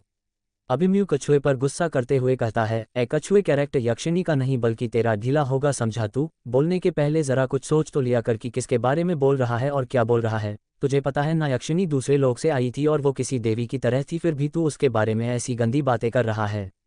ऐसा नहीं बोलूं तो क्या बोलूं? तू ही बता दे, क्यों वो मर्दों के साथ संभोग करके उन्हें मार देती है, और तुझे किसने बता दिया कि वो देवी की तरह थी? कछुए की बात सुनकर अभिमन्यु चुप हो जाता है, क्योंकि उसके पास कछुए के सवाल का जवाब नहीं था। काया उन दोनों की बकबक सुन ही रहा था कि तभी उसकी नज़र टेबल पर रखे टाइपराइटर पर पड़ती है। वो उस टाइपराइटर के पास जाते हुए कहता है, अरे ये टाइपराइटर कब खरीद लिया तुम दोनों ने? कल तक तो यहाँ पर नहीं था। वाह यार, बढ़िया टाइपराइटर है, मस्त चमक रहा है। अच्छा हुआ ले लिया, अब मैं भी इस पर ही अपनी शायरियाँ टाइप किया करूँगा। टाइपराइटर पर टाइप करने से एक अलग ही फील आता है। युग कहता है, अरे ये टाइपराइटर हमने खरीदा नहीं है, बल्कि मेरे पापा का है। अभिमन्यु फटाक से कहता है, अरे इस टाइपराइट की एक बात तो तुझे हम बताना ही भूल गए। काया हैरानी के साथ पूछता है, कौन सी बात? अभिमन्यु काया और कछुए को सब कुछ बता देता है कि कैसे वो टाइपराइटर अपने आप रात में आवाज कर रहा था और कैसे उन्होंने उसे कमरे से बाहर निकाला। जो पेज टाइप किए हुए उन्हें मिले थे वो भी दिखा देते हैं। सारी बात सुनने के बाद काया कहता है, मतलब तुम्हारे कहने का मतलब है कि ये जो पेज टाइप हुए हैं इसी तरह से यक्षिणी ने मोहित का शिकार किया है? अभिमन्यु कहता है, हाँ यार, और नहीं तो क्या, वरना तू ही देख, जिस आदमी का इस कहानी में जिक्र था उसका हुलिया हूबहू मोहित से मिलता है, और उसकी लाश भी वैसी ही मिली है जैसी कहानी में लिखी हुई है। काया बेफिक्र होकर कहता है, इसमें इतना शॉक्ड होने वाली क्या बात है, ये तो आम बात है। युग अपना मुंह फाड़ते हुए कहता है, क्या कहा आम बात है? तुझे ये आम बात लगती है? हाँ और नहीं तो क्या, वो तुम लोग राइटर नहीं होना इसलिए तुम्हें पता नहीं है। मैं बताता हूँ, एक राइटर वही लिखता है जो कि फ्यूचर में होने वाला होता है या फिर हो चुका होता है। जैसा कि तुम दोनों ने अभी भी बताया मुझे, युग के पापा यक्षिणी पर एक किताब लिख रहे थे। हो सकता है कि ये उसी किताब के ड्राफ्ट के पेज हो। उन्होंने मरने से पहले ये कहानी टाइप करी होगी और बाद में वही कहानी सच हो गई, क्योंकि कभी कभी लिखा हुआ भी सच हो जाता है। ये एक कोइंसिडेंट भी हो सकता है। अभिमन्यु काया से सहमत होते हुए कहता है, वैसे तेरा कहना भी ठीक है, ऐसा हो सकता है। हम ही लोग इस बात को कुछ ज़्यादा सीरियसली ले रहे हैं। कमरे में वापस से खामोशी छा जाती है। सब दोबारा से यक्षिणी के बारे में सोचने लग जाते हैं कि कैसे उसका क्या किया जा सकता है। अभिमन्यु की नज़र टाइपराइटर पर ही गड़ी हुई थी। वो एकटक नज़र से टाइपराइटर को देखे जा रहा था, तभी उसके दिमाग में एक आइडिया आता है और वो खुश होते हुए कहता है, पता चल गया, पता। कछुआ मुंह बनाते हुए कहता है, क्या पता चल गया? अभिमन्यु कहता है, यही कि यक्षिणी के अभिशाप के बारे में कैसे पता लगाया जा सकता है। युग झट से पूछता है, कैसे? एप 39 चाली कोटाही। युग झट से पूछता है, कैसे अभिमन्यु, कैसे पता लगाया जा सकता है यक्षिणी के अभिशाप के बारे में? काया हड़बड़ाहट के साथ पूछता है, जल्दी बता अभिमन्यु, चुप क्यों बैठा हुआ है? अभिमन्यु काया के कंधों पर हाथ रखते हुए कहता है, बता रहा हूँ यार, मुझे बोलने तो दो पहले, तभी तो बता पाऊंगा। काया और युग चुप हो जाते हैं। अभिमन्यु अपनी बात को आगे जारी रखते हुए कहता है, देख, हम सबको पता है कि युग के पापा यक्षिणी पर कोई सी किताब लिख रहे थे, और कोई भी लेखक किसी भी शख्स पर किताब तभी लिखता है जब उसे उसके बारे में सब कुछ पता हो, उसकी जिंदगी के हर एक दौर से वाकिफ हो, उसकी हंसी खुशी गम सब कुछ पता हो सकता है युग के पापा को पता हो कि यक्षिणी को क्या अभिशाप मिला था और उन्होंने वो अभिशाप उस किताब के अंदर लिखा हो। युग अभिमन्यु को बीच में ही टोकते हुए कहता है, यार अभिमन्यु, इस बारे में हम पहले भी बात कर चुके हैं ना, और मैं तुझे बता चुका हूं कि मुझे नहीं मालूम पापा की यक्षिणी पर कोई सी बुक भी पब्लिश हुई थी या नहीं हुई थी। अभिमन्यु चिढ़ते हुए कहता है, यार पहले मेरी पूरी बात तो सुन ले, मैं क्या कहना चाहता हूँ। जब देखो बीच में कोई ना कोई टोक देता है। हाँ बोल, अब कोई नहीं टोकेगा। अभिमन्यु कहता है, यार देख, जब भी कोई लेखक कोई सी किताब लिखता है तो उसका ड्राफ्ट सबसे पहले अपने पब्लिशर को सेंड करता है। अगर हम किसी तरह ये पता लगा ले कि तेरे पापा किस पब्लिशर के पास से अपनी किताबें पब्लिश कराते थे और क्या उन्होंने यक्षिणी की कहानी का ड्राफ्ट उनके पास भिजवाई थी, तो हो सकता है हम यक्षिणी के अभिशाप के बारे में पता लगा ले, और यदि एक बार हमें यक्षिणी के अभिशाप के बारे में कुछ पता चल जाए तो हम उससे छुटकारा भी पा सकते हैं। काया अभिमन्यु का साथ देते हुए कहता है, यार देखा जाए तो मुझे तो अभिमन्यु का प्लान ठीक लगता है। युग, तुझको पता है क्या तेरे पापा किस पब्लिशिंग हाउस से अपनी किताबें पब्लिश कराते थे? काया के मन में तो लड्डू फूटने लग गए थे। वो मन ही मन सोचने लग गया था कि हो सकता है पब्लिशर से मिलकर उसकी भी शायरी की किताबें पब्लिश हो जाए, जिसका वो बेसब्री से इंतजार कर रहा था। युग कुछ सोचते हुए कहता है, पापा की 4-5 पब्लिशिंग हाउस से किताबें पब्लिश होती थी। किताबों की रॉयल्टी के सिलसिले में उन्होंने मुझसे कॉन्टेक्ट किया था। कछुआ झट से कहता है, कितनी रॉयल्टी मिली थी यार, जरा हमें भी तो बता। युग कछुए पर भिनकते हुए कहता है, यार ये सब लोग ये क्यों जानना चाहते हैं कि एक लेखक को कितनी रॉयल्टी मिलती है? ज़्यादा नहीं मिलती, उतनी ही कि जिससे उसका गुजारा चल जाए, समझा? और एक बात, उसकी किताबें तब नहीं बिकती जब वो जिंदा रहता है, बल्कि तब ज़्यादा बिकती है जब वो मर जाता है। तू पापा को ही देख ले। अभिमन्यु उन दोनों के बीच में बोल पड़ता है, तो अब तय रहा, अब हमें ये पता लगाना है कि तेरे पापा ने यक्षिणी की किताब या ड्राफ्ट किस पब्लिशर को दिया था। अभिमन्यु ने इतना ही कहा था कि तभी कोई दरवाजा खटखटाने लग जाता है। कछुआ डरते हुए कहता है, अब कौन आ गया और इस भूतिया कोठी में कौन आना चाहता होगा? काया कहता है, जाकर देख लेना, यहाँ पर बैठे बैठे क्या अंदाजा लगा रहा है। ना बाबा ना, मैं तो नहीं जाने वाला। कहीं यक्षिणी हुई तो भूल गए, ये उसका दूसरा ठिकाना था, हो सकता है वो वापस आ गई हो अपने ठिकाने पर रहने। काया अपनी जगह पर से उठते हुए कहता है, कछुए तू भी ना गजब बातें करता है। वो यक्षिणी है यक्षिणी, अगर उसे आना होगा तो वो सीधे कोठी के अंदर आ जाएगी, ऐसे दरवाजा खटखटाकर नहीं आएगी, समझा? इतना कहकर काया नीचे दरवाजा खोलने चले जाता है। कछुआ उसके जाने के बाद कहता है, ये भी तो हो सकता है ये उसकी कोई चाल हो। कुछ देर बाद युग कहता है, यार ये काया अभी तक वापस क्यों नहीं आया? अभिमन्यु कहता है, पता नहीं यार, अभी तक तो उसे दरवाजा खोलकर ऊपर आ जाना चाहिए था, पता नहीं क्यों नहीं आया।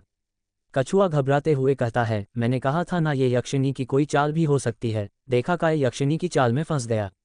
अभिमन्यु भिन्नाते हुए कहता है, यार तू 2 मिनट चुप रहेगा? जब देखो मनहूस बातें करता रहता है। चल देख कर आते हैं आखिर हुआ क्या। नहीं नहीं, तू ही देख कर आ, मैं यहीं पर रहता हूँ। ठीक है, फिर तू यहाँ पर अकेले रह, मैं और युग नीचे देख कर आते हैं। क्या कहा अकेले? पागल हो रहा है क्या? एक काम करते हैं, तीनों साथ में चलते हैं। वह तीनों अपनी जगह पर से उठते हैं और नीचे जाने लग जाते हैं। जब वो हॉल में पहुंचते हैं तो देखते हैं कि काया दरवाजा खोलकर मूर्ति बनकर खड़ा हुआ था। अभिमन्यु काया को देखते हुए कहता है, अबे ये काया स्टेचू बनकर दरवाजे पर क्यों खड़ा है? कछुआ डरते हुए कहता है, कहीं यक्षिणी ने काया को फ्रिज तो नहीं कर दिया? दादी ने मुझे एक बार बताया था यक्षिणी के पास बहुत सारी जादुई शक्ति थी, उसकी आंखों में ऐसा जादू था कि जो भी उसकी आंखों में देखता था फ्रीज हो सकता था। वो यक्षिणी पर निर्भर करता है कि वो किसे फ्रीज करना चाहती है। अभिमन्यु और युग कछुए की बात का कुछ जवाब नहीं देते हैं और अपने कदम काया की तरफ बढ़ाने लग जाते हैं। जब वो काया के पास पहुंचते हैं तो देखते हैं कि दरवाजे की दहलीज पर ही बिंदु खड़ी हुई थी, जिसे देखकर काया स्टेचू हो गया था, उसकी आंखों में खो गया था। युग कहता है, यहाँ पर हम परेशान हैं और यहाँ पर ये दोनों नैन मटक्का कर रहे हैं। कछुआ काया को हिलाते हुए कहता है, अरे काया, ओ काया। काया अपने ख्यालों की दुनिया में से बाहर आ जाता है और बिंदु को देखते हुए कहता है, अरे बिंदु, तुम कब आ गई? बिंदु काया पर चिढ़ते हुए कहती है, मुझे यहाँ पर आए हुए 15 मिनट हो गए हैं और तुम हो कि मुझे अंदर ही नहीं घुसने दे रहे हो। जब से बोले जा रही हूँ मुझे अंदर जाने दो, पर कुछ बोल ही नहीं रहे तुम। काया हिचकिचाते हुए कहता है, वो मुझे लगा तुम मेरा वहम हो और कुछ नहीं। तुम्हें ना काया कुछ ज्यादा ही वहम आते हैं। मैंने कहा था ना, जैसे ही फ्री हो जाऊंगी आज जाऊंगी, तो अब वक्त मिला तो आ गई। काया दरवाजे के बाहर देखते हुए कहता है, 7 बज गए हैं, अंधेरा भी होने लगा है, तुम अकेले आई हो क्या इतने दूर? अरे नहीं, अब्दुल आया था साथ में। कछुआ पूछता है, तो फिर अब्दुल कहाँ पर है? वो तो मुझे दिख ही नहीं रहा है। अरे वो चले गया, बड़े मुश्किल से आया था यहाँ तक साथ में। अब इस ग्रेवयार्ड कोठी के बारे में किसे नहीं पता, उसे भी यक्षिणी से डर लगता है, इसलिए यहाँ तक नहीं आया, बाहर से ही चले गया। अभिमन्यु पूछता है, तुम्हें डर नहीं लगता? अरे मुझे क्यों डर लगेगा, यक्षिणी औरतों को थोड़ी अपने शिकार बनाया करती है। वैसे ये सब छोड़ो, मैं खाना लेकर आई हूँ तुम सब के लिए। मुझे पता है सुबह से तुम लोगों ने कुछ नहीं खाया होगा। बिंदु ने अपने हाथ की पॉलीथीन दिखाते हुए कहा। जैसे ही बिंदु वो पॉलीथीन दिखाती है, कछुआ झट से वो पॉलीथीन पकड़ लेता है और खुश होते हुए कहता है, वाह बिंदु, दोस्त हो तो तुम्हारी तरह हो जो अपने दोस्तों का इतना ख्याल रखती हो। मेरे पेट में तो सुबह से ही चूहे कूद रहे थे, जिस कारण मैं कुछ सोच तक नहीं पा रहा था। बिंदु कछुए के साथ मजाक करते हुए कहती है, वैसे अगर तेरे पेट में खाना भी होता तब भी तू कुछ सोच नहीं पाता, तेरे अंदर दिमाग ही कहाँ है जिससे तू कुछ सोच सके। बिंदु की बात सुनकर कछुए को छोड़कर सब लोग हंसने लग जाते हैं। बिंदु कहती है, वैसे तुम लोगों ने दिन भर से कुछ सोचा या नहीं सोचा, कैसे यक्षिणी से छुटकारा पाना है। काया कहता है, अरे सोचा है ना। काया बिंदु को सब कुछ बता देता है जो अभी तक उन्होंने आपस में बातें करी थी। सारी बात सुनने के बाद बिंदु कहती है, ये पब्लिशर को ढूंढने वाला प्लान अभिमन्यु का होगा है ना। कछुआ झट से कहता है, हाँ पर तुम्हें कैसे पता। मुझे कैसे पता नहीं होगा, बचपन से लेकर आज तक ये अभिमन्यु ही तो सारी मुसीबतों से बाहर निकालता है हमें। भूल गई, इसके पास हर चीज का तोड़ रहता था। यक्षिणी के चक्रव्यूह में कैसे घुसना है ये अभिमन्यु जानता है, पर हाँ संभल कर इस बार तुम्हें उसके चक्रव्यूह से बाहर भी निकलना है। बिंदु खाना लेकर अंदर आती है और सभी लोग खाना खाने के लिए डाइनिंग टेबल पर बैठ जाते हैं। कुछ ही देर में सबका खाना पीना पूरा हो जाता है। बिंदु कहती है, अच्छा अब मैं चलती हूँ, मुझे देर हो रही है, माँ इंतजार कर रही होगी। काया बिंदु को मना करते हुए कहता है, अरे बिंदु तुम इतनी रात में कैसे जाओगी। मैं युग बीच में ही काया को टोकते हुए कहता है, अरे बिंदु तुम यहीं पर रुक जाओ ना आज रात। बिंदु हंसते हुए कहती है, युग ये गांव है, गांव शहर नहीं जो मैं यहाँ पर तुम लड़कों के बीच रुक जाऊं। अगर गांव में ये बात पता चल गई ना तो तुम्हें नहीं पता मेरी कितनी बदनामी होगी। शहर में लड़के और लड़कियों का साथ में रहना चल जाता होगा पर गांव में नहीं चलता। काया कहता है, सही कहा बिंदु ने, चलो बिंदु मैं तुम्हें छोड़ देता हूँ घर तक, तुम कैसे अंधेरे में अकेले जाओगी। कछुआ अपनी जगह पर खड़े होते हुए कहता है, मैं भी चलता हूँ तुम दोनों के साथ। काया धीरे से कहता है, आ गया ये कबाब में हड्डी बनने, अब तुझे क्यों हमारे साथ चलना है। हम क्या बारात में जा रहे हैं जो साथ में चल रहा है।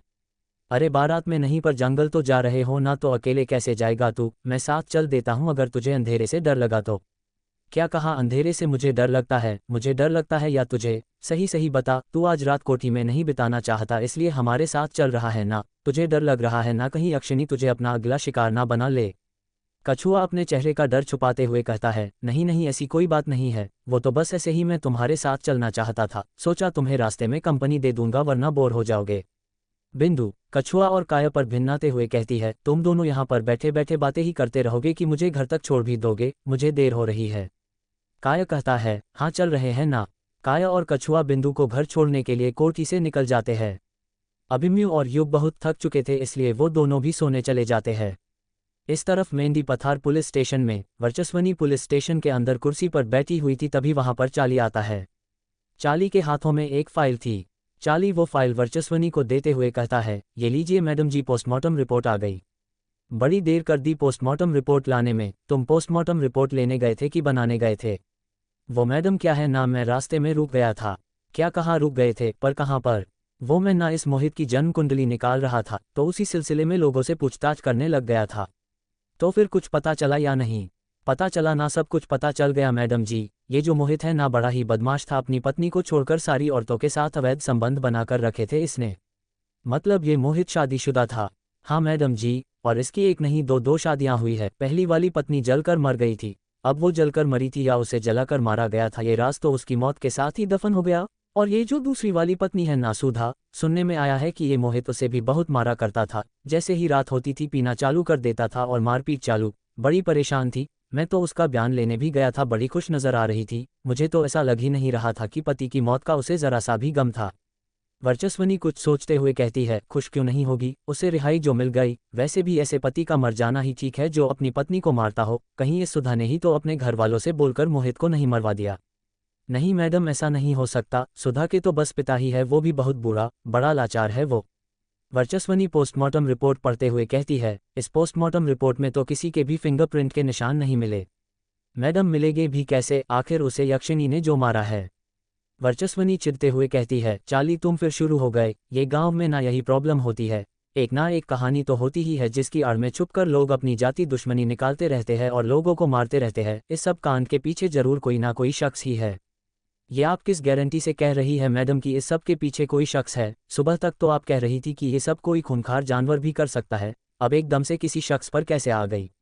इसके दो कारण हैं। पहला ये कि जिस तरह तुम मोहित के बारे में बता रहे हो इससे साफ पता चलता है कि उसके कई दुश्मन होंगे जो उसको मारना चाहते होंगे।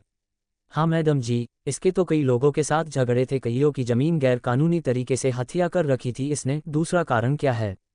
दूसरा कारण यह है कि जानवरों को लिखना नहीं आता। मतलब तुम ये कैसे भूल सकते हो चाली की मोहित की लाश पर सीने पर रामरो नरामरो लिखा हुआ था और ये कोई जानवर नहीं लिख सकता। तुम्हें एक और बात बताओ। हाँ मैडम जी बताइए ना।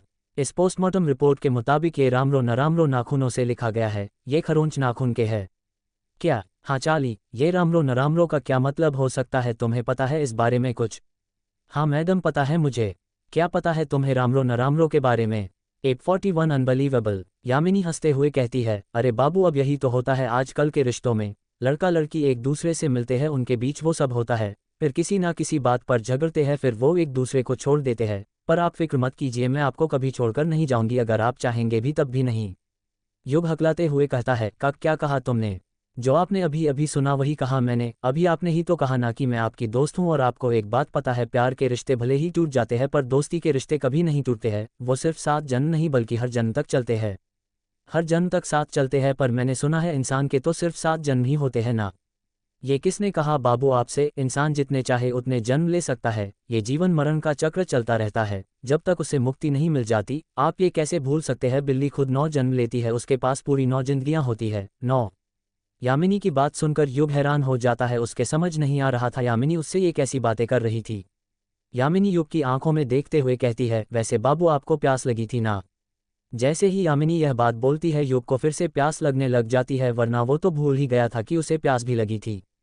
उसका गला सूखने लग जाता है।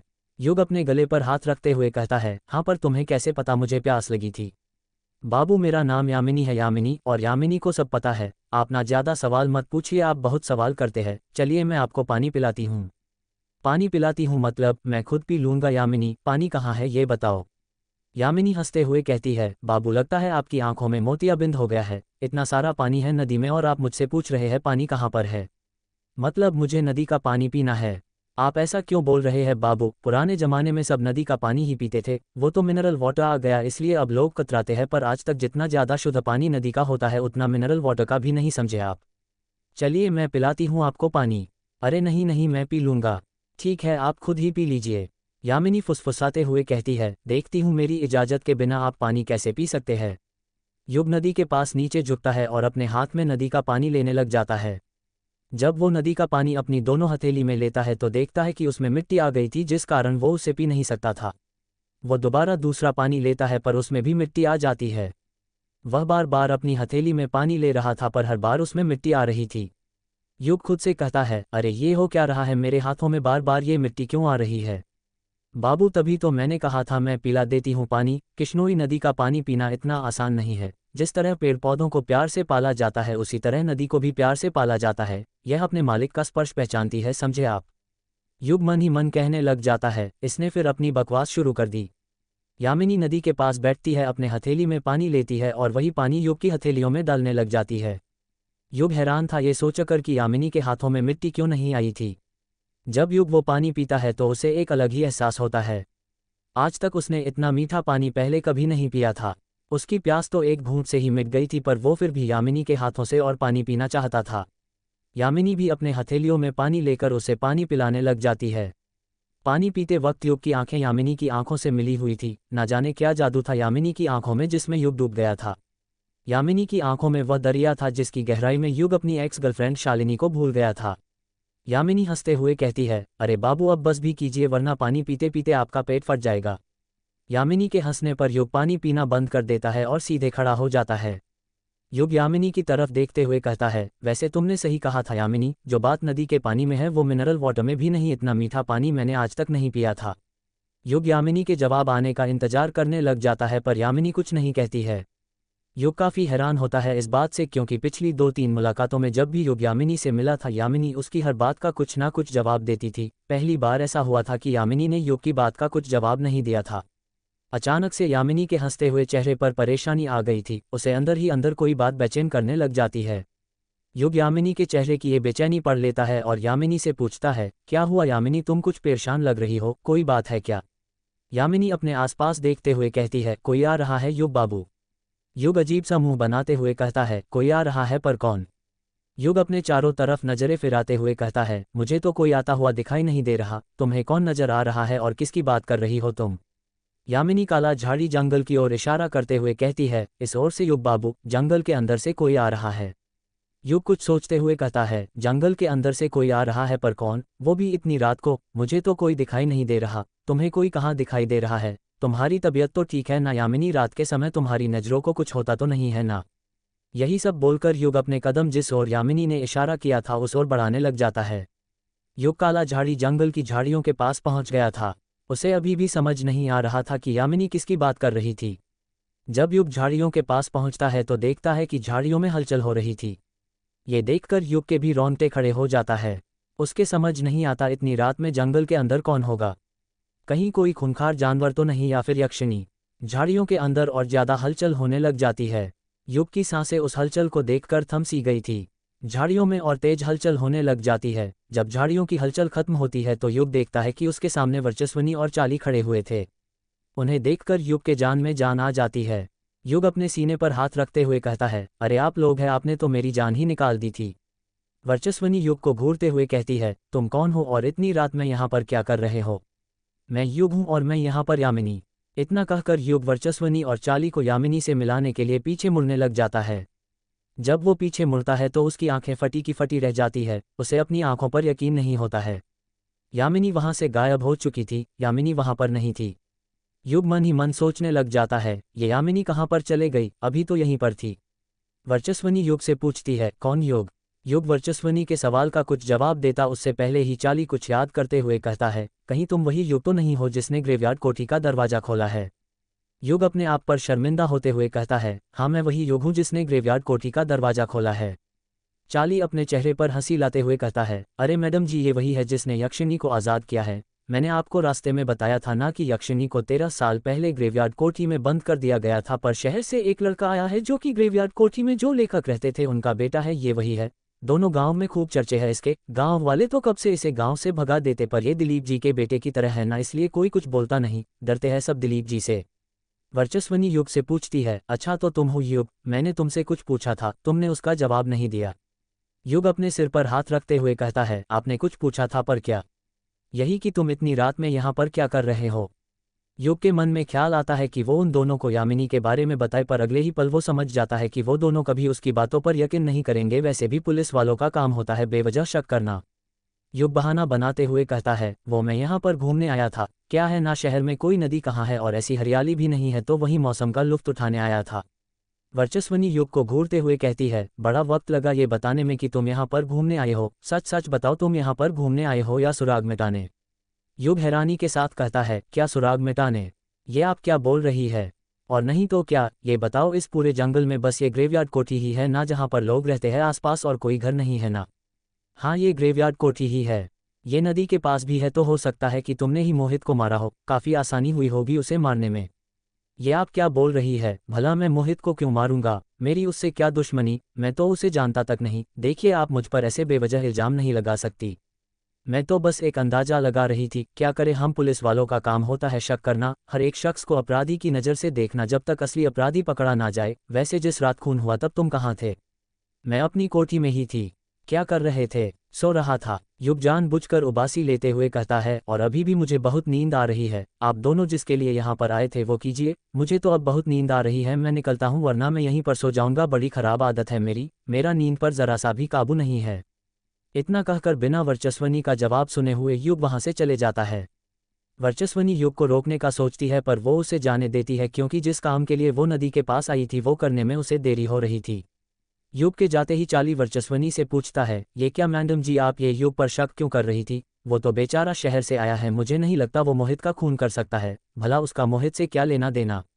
चाली, तुम्हें क्या पता कब किसकी पहचान हो जाती है और कब कौन किसका दुश्मन बन जाता है। आजकल के जवान छोकरों का खून बहुत गर्म होता है, उसी गर्म खून के कारण वो कोई गलत कदम उठा बैठते हैं। तुम्हें क्या लगता है युग यहाँ पर ये नदी ये मौसम का लुत्फ लेने आया था? मुझे तो नहीं लगता उसकी सूरत देखकर। तो फिर क्यों आया था मैडम जी वो यहाँ पर? पता नहीं, पर कुछ तो है जो वो हमसे छुपा रहा था। तुमने नोटिस किया था जब वो मेरे सवालों के जवाब दे रहा था तो कितना सोच सोच कर और रुक कर दे रहा था। इससे साफ पता चलता है कि वो कुछ तो छुपा रहा था हमसे। खैर ये सब छोड़ो, अभी जिसके लिए आए हैं वो काम करते हैं। नदी के किनारे की अच्छे से तहकीकात करना, एक भी जगह छूटना नहीं चाहिए, समझे? मैडम, इतनी रात में यहाँ पर क्या दिखाई देगा? हम कल सुबह आते हैं ना। चाली, हम अपने साथ टॉर्च लेकर आए हैं ना, तो उसे जलाओ और काम पर लग जाओ, समझे? बहाने मत बनाओ। जी मैडम, समझ गया। चाली ने अभी टॉर्च ऑन करके सामने नजरें करी ही थी कि उसकी आंखें चौंधिया जाती है। वह अपनी एक दो बार आंखें मलता है और कहता है, अरे ये क्या है? वर्चस्वनी पूछती है, क्या हुआ चाली? अरे मैडम जी जरा सामने तो देखिए। जब वर्चस्वनी किशनोई नदी की ओर नजरें करती है तो देखती है कि नदी के ऊपर बहुत सारे जुगनू के झुंड थे जो रोनकोमुचा घाट की तरफ जा रहे थे। चाली उन जुगनुओं को देखते हुए कहता है, मैडम जी देखा आपने इन जुगनुओं को, कैसे एक साथ नदी के दूसरी ओर जा रहे हैं, जैसे इन्हें हमारा यहाँ पर आना पसंद नहीं आया हो और कोई इन्हें गाइड कर रहा हो। वर्चस्वनी चिढ़ते हुए कहती है, चाली यहाँ पर हम जुगनुओं का खेल देखने नहीं आए हैं, ये फालतू की बातें करना बंद करो और सुराग ढूंढो जिसकी मदद से हम कातिल तक पहुंच सके। चाली मुंह बनाते हुए फुसफुसाते हुए कहता है, कातिल तक या यक्षिणी तक? वर्चस्वनी और चाली नदी के पास तहकीकात करने लग जाते हैं। वो दोनों ही टॉर्च की मदद से नदी की रेत पर सुराग ढूंढ रहे थे। अंधेरे में ज्यादा कुछ दिखाई नहीं दे रहा था। वर्चस्वनी सुराग ढूंढते हुए कहती है, चाली ये जो मोहित था ये रोनकोमुचा गांव में रहता था ना? हाँ मैडम वहीं रहता था। वर्चस्वनी मन ही मन सोचने लग जाती है, मोहित रोनकोमुचा गांव में रहता था और उसकी लाश बंगलामुड़ा घाट पर मिली है, आखिर ये आधी रात में जा कहाँ रहा था? वर्चस्वनी चाली से पूछती है, चाली मैंने तुम्हें पता करने बोला था ना कि ये मोहित आधी रात में कहाँ पर जा रहा था, कुछ पता किया? चाली कुछ याद करते हुए कहता है, हाँ मैडम किया था ना, मैं आपको बताना भूल गया। जब मैं इसकी दूसरी पत्नी सुधा का बयान लेने गया था तो वो बता रही थी कि हर रात की तरह मोहित शराब पीने दारू के ठेके पर गया था। और ये दारू का ठेका कहाँ पर है? वो तो रोनकोमुचा गांव में ही है। मैं दारू के ठेके पर भी गया था ये सोचकर कि शायद कुछ पता चल जाए। वहां पर काम करने वाले एक आदमी को जब मैंने 100 का नोट दिया तो उसने सब सच उगल दिया। ये पैसा भी ना कमाल की चीज़ है, सब कुछ उगलवा देता है इंसान के मुंह से। वर्चस्वनी चिढ़ते हुए कहती है, चाली ये फालतू की बातें बंद करो और ये बताओ उस आदमी ने तुम्हें क्या बताया? मैडम जी, उस आदमी ने मुझे बताया कि मोहित ना उसका दिल्ली का कस्टमर था, हर रात शराब पीने जाता था और देर रात तक पीता रहता था, जब तक चढ़े ना, और जिस रात उसका खून हुआ उसके साथ 2 लोग और थे जो शराब पी रहे थे। वर्चस्वनी हैरानी के साथ कहती है, क्या कहा 2 लोग और थे? कौन थे वो 2 लोग? कुछ तो नाम ही बताया था उस वेटर ने उन दोनों का। क्या नाम था उन दोनों का? चाली जल्दी बताओ क्या नाम था उन दोनों का? चाली अपने दिमाग पर जोर देने लग जाता है पर उसे कुछ याद नहीं आता है। चाली अपने सिर पर हाथ रखते हुए कहता है, सॉरी मैडम मैं भूल गया। वो क्या है ना, मुझे भूलने की बीमारी है, अक्सर मैं कभी कभी कुछ ना कुछ भूल जाता हूँ। चाली, तुम ना, तुम्हारी ये भूलने की बीमारी की तो याद करो उन दोनों के नाम, और यदि याद नहीं आता तो कल सुबह होते ही सबसे पहले उस आदमी के पास जाओ और उससे उन दोनों के नाम पूछो। हो ना हो, जितना मुझे लगता है जरूर वही खूनी होंगे। मोहित के दोस्त ही अक्सर दुश्मन बन जाते हैं, पीने के बाद तो कुछ ज्यादा ही। अब हम खूनी से ज्यादा दूर नहीं है। इतना कहकर वर्चस्वनी ने अपने कदम आगे बढ़ाने लग जाती है। अभी वो 1-2 कदम ही चली थी कि तभी उसकी नज़र रेत पर पड़ती है। रेत पर कुछ था, कुछ ऐसा जिसे देखकर वर्चस्वनी के होश उड़ गए थे। उसके कदम वहीं पर थम गए थे जहां पर वो खड़ी हुई थी। वर्चस्वनी हकलाते हुए कहती है, नन नीचे देखो चाली, नीचे देखो। जब चाली अपनी नज़रें नीचे करता है तो वो भी हक्का बक्का रह जाता है, उसकी भी आंखें खुली की खुली रह जाती है। वो घबराते हुए कहता है, हे भगवान, 842 अनोखी कलाकृति। वर्चस्वनी और चाली जब जमीन पर अपनी नजरें करते हैं तो देखते हैं कि रेत के ऊपर एक अजीब सी कलाकृति बनी हुई थी जो कि खून से बनाई गई थी।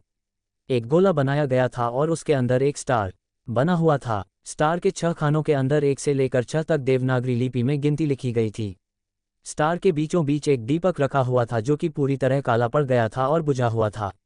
गोले को बाहर से कमल के फूलों से सजाया गया था पर वहां पर सिर्फ कमल के फूल थे, उसकी कलम नहीं। वो पूरे कमल के फूल जले हुए थे और उनके ऊपर भी खून के छींटे गिरे हुए थे। उस पूरी कलाकृति को देखकर ऐसा लग रहा था जैसे उसे हाथों से बनाया गया था। गोले और स्टार को रेत के अंदर धंसा कर बनाया गया था, जिसको देखकर ऐसा लग रहा था कि जब वहां पर ताज़ा ताज़ा रक्त डाला होगा तो इन पतली नालियों में बह रहा होगा, तभी वो अब सूख चुका था। चाली उस अजीब सी कलाकृति को देखते हुए कहता है, अब ये क्या नई चीज़ है मैडम जी, मैंने आज तक इतनी अजीब कलाकृति पहले कभी नहीं देखी। वर्चस्वनी भी उस कलाकृति को देखते हुए कहती है, मैंने भी चाली, पता नहीं क्या है ये। चाली उस कलाकृति में बने गोले के बाहर पड़े जले हुए कमल के फूल को उठाने के लिए नीचे झुकने लग जाता है। तभी वर्चस्वनी उसे टोकते हुए कहती है, अरे चाली ये क्या कर रहे हो, रुको 2 मिनट। क्यों, क्या हुआ मैडम जी? मैं इस फूल को पास से देखना चाहता था इसलिए उठा रहा था। वर्चस्वनी चाली पर चिढ़ते हुए कहती है, चाली तुम्हें इतना भी नहीं पता, किसी भी सुराग को हाथ लगाने से पहले सुराग की फोटो ले लेना चाहिए कि वो किस स्थिति में हमें मिला था, उससे बाद में केस सॉल्व करने में आसानी होती है। सॉरी मैडम जी मैं भूल गया था। तुम ना चाली, पता नहीं कैसे तुम्हारा पुलिस में सिलेक्शन हो गया। इतना कहकर वर्चस्वनी ग्लव्स पहनती है और कलाकृति की अलग अलग एंगल से 3-4 फोटो खींच लेती है। चाली कमल के फूल को अपने हाथ में उठाता है, उसे चारों तरफ से देखते हुए कहता है, मैडम जी मेरे तो समझ नहीं आ रहा इस फूल को कैसे जलाया गया होगा, जरा देखिए इसकी पत्तियां अभी भी कोमल है, बल्कि इसे तो राख में बदल जाना चाहिए था। कितनी अजीब बात है ना ये। वर्चस्वनी चाली की बात का कुछ जवाब नहीं देती है क्योंकि इस वक्त उसका पूरा ध्यान कलाकृति को देखने में था। वो समझना चाहती थी कि आखिर यह कलाकृति किस चीज़ की थी, पर इस सवाल का जवाब ढूंढने में उसका दिमाग उसका साथ नहीं दे रहा था, उसका दिमाग ठप पड़ चुका था। वर्चस्वनी कलाकृति को नज़दीक से देखते हुए कहती है, चाली मेरे तो समझ नहीं आ रहा इस कलाकृति को किसने बनाया होगा और क्यों। चाली फुसफुसाते हुए कहता है, और किसने, मैडम जी यक्षिणी ने ही इसे बनाया होगा। चाली तुम फिर शुरू हो गए। मैडम जी मेरी बात का यकीन कीजिए, ये सब यक्षिणी ने ही किया है, वरना आप ही बताइए इतनी अजीब कलाकृति किसने बनाई होगी। कोई खूंखार जानवर तो बना नहीं सकता। और चलिए एक बार के लिए मैं आपकी बात मान भी लूँ कि मोहित का खून उसके किसी दुश्मन ने किया है, तो भला उसके मरने के बाद वो खूनी ऐसी अजीब सी आकृति क्यों बनाएगा। पता नहीं चाली, पर हो ना हो ये कलाकृति उसी खूनी ने बनाई होगी। जरूर इस कलाकृति के अंदर कोई ना कोई राज तो जरूर छुपा है जिसका हमें पता लगाना है। इतना कहकर वर्चस्वनी टॉर्च की रोशनी को उस कलाकृति के हर एक हिस्से में मारने लग जाती है ताकि उसे वो अच्छे से देख सके। वर्चस्वनी रेत में लगे सूखे खून को एक छोटी सी सफ़ेद बॉटल में भर लेती है और वो बॉटल चाली को देते हुए कहती है, इसे पकड़ो चाली, ये खून फॉरेंसिक लैब में भेजना है। ओके मैडम जी। फॉरेंसिक लैब से ये पता चलेगा कि यह खून मोहित का ही है या किसी और का। ये भी तो हो सकता है ये खून किसी और का हो। चाली के मन ही मन सोचता है, अब मैडम जी मैं आपको कैसे समझाऊं, ये खून मोहित का ही होगा और ये सब कुछ किया धरा यक्षिणी का ही है। ये शहर से आए हुए लोगों को न गांव की कोई भी बात समझाना बेकार है। यही सब सोचकर चाली अपना मुंह बंद कर लेता है, बस वर्चस्वनी की हाँ में हाँ मिलाते रहता है। वर्चस्वनी स्टार के बीच में रखे हुए दीपक को देखते हुए कहती है, ये दीपक तो मिट्टी का बना हुआ है, पर ये इतना जल कैसे गया, पूरा काला पड़ गया है जैसे किसी आग की भट्टी में तपा हो। इतना कहकर वर्चस्वनी उस दीपक को भी अपने हाथ में पकड़ लेती है। जब वो उस दीपक का तल देखती है तो उसकी आंखें फटी की फटी रह जाती है। वह अपना मुंह फाड़ते हुए कहती है, ओह माय गॉड। चाली बौखलाहट के साथ पूछता है, क्या हुआ मैडम जी। ये देखो चाली, इस दीपक के तल के नीचे पतला सा मांस का टुकड़ा और साथ में खून चिपका हुआ है। चाली अपना मुंह फाड़ते हुए कहता है, क्या। हाँ चाली, ये देखो, इस मांस के टुकड़े को देखकर ऐसा लग रहा है कि जैसे ये दीपक किसी मांस पर रखा गया था। जब दीपक को इसकी क्षमता से ज़्यादा जलाया गया तो मांस का टुकड़ा इस पर चिपक गया होगा जहां से वर्चस्वनी ने वो दीपक उठाया था। वर्चस्वनी स्टार के अंदर उस एरिया को देखने लग जाती है और कहती है, इस एरिया की हाइट करीब 13 सेंटीमीटर और विड्थ करीब 9 सेंटीमीटर होगी। एक हॉट का साइज भी इतना ही होता है। चाली, मोहित की बॉडी में उसका हॉट नहीं था ना। हाँ मैडम नहीं था, आसपास छानबीन भी करी थी, कहीं नहीं मिला था। कहीं ऐसा तो नहीं इस दीपक के नीचे ही मोहित के हॉट को रखा गया हो और उसी का मांस इस दीपक के तल पर चिपक गया हो। जैसे ही वर्चस्वनी ये बात बोलती है चाली की तो बोलती बंद हो जाती है। वह एक घूंट तक अपने गले से नीचे नहीं उतार पा रहा था। वर्चस्वनी कहती है, चाली ये दीपक को भी फॉरेंसिक लैब में भेजो, और इतना ही नहीं, यहाँ पर जो कुछ है सबको कलेक्ट करो और फॉरेंसिक लैब भेजा दो। कल सुबह होते ही पूरी टीम को लेकर यहाँ पर दोबारा आओ। मुझे तो लग रहा है यहाँ पर और भी सुराग होंगे जिन्हें हम मिस कर रहे हैं। जी मैडम, मैं सुबह होते ही पूरी टीम के साथ यहाँ पर आता हूँ, आप निश्चिंत रहिए, इस बार आपको शिकायत का कोई मौका नहीं मिलेगा। वेरी गुड, यही कॉन्फिडेंस चाहिए चाली मुझे। इस गांव में जरूर कुछ ना कुछ तो अजीब चल रहा है, कुछ ऐसा जिसकी हम कभी कल्पना भी नहीं कर सकते। वर्चस्वनी काला झाड़ी जंगल को देखते हुए कहती है, इस काला झाड़ी जंगल में कई काले राज छुपे हुए हैं जिसके ऊपर से मैं पर्दा उठाकर ही रहूंगी। सुबह हो गई थी और रौनकोमुचा गांव के सरपंच रतनपाल के घर में मातम छाया हुआ था। उसके घर उसे सांत्वना देने काफी लोग आए हुए थे। फर्श पर ही मोहित की एक छोटी सी फोटो लगी हुई थी जिस पर सफ़ेद फूलों की माला चढ़ी हुई थी। फर्श के आधे हिस्से में महिलाएं बैठी हुई थी तो आधे हिस्से में आदमी बैठे हुए थे। महिलाओं के बीच में ही सफ़ेद साड़ी पहनकर मोहित की दूसरी पत्नी सुधा बैठी हुई थी। सुधा के आसपास जो औरतें बैठी हुई थी वो तो दहाड़ मार मार के रो रही थी, पर सुधा के चेहरे पर एक भी आंसू नहीं थे। उसके चेहरे पर जरा सी शिकंजस नहीं थी क्योंकि उसे मोहित के जाने का जरा सा भी गम नहीं था। सुधा का गाल सुजा हुआ था जिस पर 5 उंगलियां छपी हुई थी। ये सब मोहित की ही करामत थी जो उसने मरने से पहले सुधा को दिए थे। मोहित की फोटो के पास ही उसके पिता रतनपाल बैठे हुए थे। रतनपाली की आंखें रो रो कर लाल हो गई थी, गला तो बैठ सा गया था। उसके बगल में ही भूपेंद्र बख्शी बैठा हुआ था जो उसे सांत्वना दे रहा था। रतनपाली रोते हुए कहता है, एक ही तो बेटा था मेरा, उस यक्षिणी ने वो भी छीन लिया मुझसे। इसकी माँ तो बहुत पहले ही मुझे छोड़कर चले गई थी, अब किसके सहारे जीऊंगा मैं। रतनपाली अपने हाथ से सुधा की ओर इशारा करते हुए कहता है, इस बांझ ने तो एक पोता भी नहीं दिया मुझे। कितनी बार बोला मोहित से तीसरी शादी कर ले पर नहीं माना। पता नहीं इस बांझ ने क्या जादू करके रखा था मेरे बेटे पर। भूपेंद्र बख्शी मन ही मन सोचने लग जाता है, पहली पत्नी से भी कोई बच्चा नहीं था, दूसरी से भी कोई बच्चा नहीं, कमी मोहित में ही होगी शायद, इसलिए वो तीसरी शादी नहीं करना चाहता था, वरना गांव वालों के सामने उसकी असलियत बाहर आ जाती कि बांझ सुधा नहीं बल्कि मोहित है। रतनपाली फिर से रोने लग जाता है, मेरा बेटा चला गया रे, मुझे अकेला छोड़कर, मेरा बेटा। भूपेंद्र बख्शी रतनपाली के कंधों पर हाथ रखते हुए कहता है, संभालो अपने आप को रतन, एक ना एक दिन तो सभी को इस दुनिया से जाना है, संभालो अपने आप को। कैसे संभालूं भूपेंद्र, मेरा बेटा, मेरा मोहित चले गया मुझे छोड़कर। मैं तुम्हारा दर्द समझता हूं रतन, आखिर मोहित को बचपन में मैंने भी तो अपनी गोद में खिलाया है, मेरे भी बेटे की तरह ही था वो। भूपेंद्र रतनपाल को सांत्वना दे ही रहा था कि तभी वहां पर बैठे लोगों में हलचल मचनी शुरू हो जाती है, जैसे ये संकेत हो कि कोई आ रहा है। कुछ ही देर में सभी लोग अपनी जगह पर खड़े हो जाते हैं, एक रास्ता बनाते हैं जिसके बीच में से दिलीप चलते हुए आ रहा था। दिलीप के पीछे पीछे ही सुदेश भी आ रहा था। दिलीप मोहित की फोटो के पास जाकर बैठता है, उस पर माला चढ़ाता है और हाथ जोड़कर वहीं पर रतनपाली के पास बैठ जाता है। सुदेश भी वहीं पर बैठ जाता है। रतनपाली रोते हुए कहता है, ये क्या हो गया दिलीप जी, मेरे बेटे को, मेरा बेटा मुझे छोड़कर चले गया, मेरा बेटा। दिलीप रतनपाली के कंधों पर हाथ रखते हुए कहता है, रो मत रतन, संभालो अपने आप को, इस दुख की घड़ी में मैं तुम्हारे साथ हूँ। अब मैं किसके सहारे जीऊंगा, हाय मेरा बेटा चला गया रे, चला गया, कोई तो मेरे बेटे को वापस ला दो, हे भगवान क्यों छीन लिया तूने मेरे बेटे को, मेरी जान भी छीन ले। संभालो रतन अपने आप को, ऐसा नहीं बोला करते, किसी के जाने से जिंदगी खत्म नहीं होती है, जिंदगी में सुख दुख आते रहते हैं, हमें हमेशा संयम से काम लेना चाहिए। भूपेंद्र दिलीप और रतन की सारी बातें सुन रहा था। वो हमेशा से ही दिलीप को नीचा दिखाना चाहता था। वो मन ही मन सोचने लग जाता है, यही सही मौका है दिलीप को बेइज्जत करने का, बड़ा दयावान बनता है ना, अब बताता हूँ इसे मैं। भूपेंद्र रोने का नाटक करते हुए कहता है, अरे चले गया रे मेरा भतीजा, चले गया, कल तक मुझे चाचा चाचा बोला करते फिरते रहता था, चले गया रे। भूपेंद्र दिलीप की तरफ उंगली करते हुए कहता है, ये सब आपकी वजह से हुआ है दिलीप जी। दिलीप अपनी तरफ उंगली करते हुए कहता है, क्या कहा मेरी वजह से, तुम होश में तो हो, क्या बोल रहे हो। भूपेंद्र अपनी बात पर कायम रहते हुए कहता है, हाँ मैं अपने पूरे होश में हूँ। आपने कहा था कि ग्रेवयार्ड कोठी को बंद कर दिया जाएगा, पर क्या हुआ, आपके उस युग ने कोठी को बंद नहीं की बल्कि जहां पर यक्षिणी कैद थी उस कमरे का दरवाजा भी खोल दिया। अब यक्षिणी आज़ाद हो गई, उसने फिर से शिकार करने शुरू कर दिए। दिलीप भूपेंद्र बख्शी की बात का कुछ जवाब नहीं दे पाता, पहली बार वो शर्मिंदा था। भूपेंद्र अपनी बात को आगे जारी रखते हुए कहता है, आप एक कोठी को बंद नहीं करवा पाए, क्या यही फिक्र है आपको सारे गांव की। आज रतन जी का बेटा मरा है, कल किसी और का, फिर किसी और का, और ऐसे ही एक एक करके ये गांव वापस से शमशान बन जाएगा। भूपेंद्र वहां पर बैठे लोगों को उकसाने लग जाता है और कहता है, क्यों गांव वालों, मैं ठीक कह रहा हूं ना, मैं गलत तो नहीं, अब सबकी जान खतरे में है ना। वहीं पर बैठा भूपेंद्र का आदमी कहता है, हाँ हाँ सरपंच जी आप ठीक कह रहे हैं। दूसरा आदमी कहता है, यक्षिणी को आज़ाद करके युग ने ठीक नहीं किया, उसने सारे गांव की जान को खतरे में डाल दी। वहां पर बैठे लोगों में हड़कंप मच जाता है और भीड़ कहती है, हाँ हाँ युग ने ठीक नहीं किया, सरपंच जी ठीक कह रहे हैं, सारी गलती आपके परिवार की ही है। दिलीप को अपने वर्चस्व पर आघात लगता है, क्योंकि पहली बार गांव वाले उससे ऊंची आवाज में बात कर रहे थे।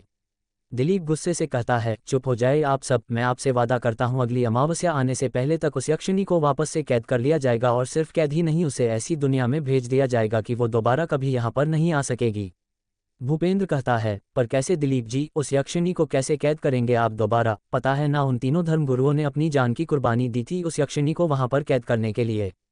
दिलीप गुस्से से भूपेंद्र को घूरते हुए कहता है, पता है मुझे, भूल मत, उन तीनों धर्मगुरुओं को मैं ही लेकर आया था गांव की रक्षा के लिए, तो इस बार भी मैं कुछ ना कुछ उपाय ढूंढ ही लूंगा उस यक्षिणी को कैद करने का।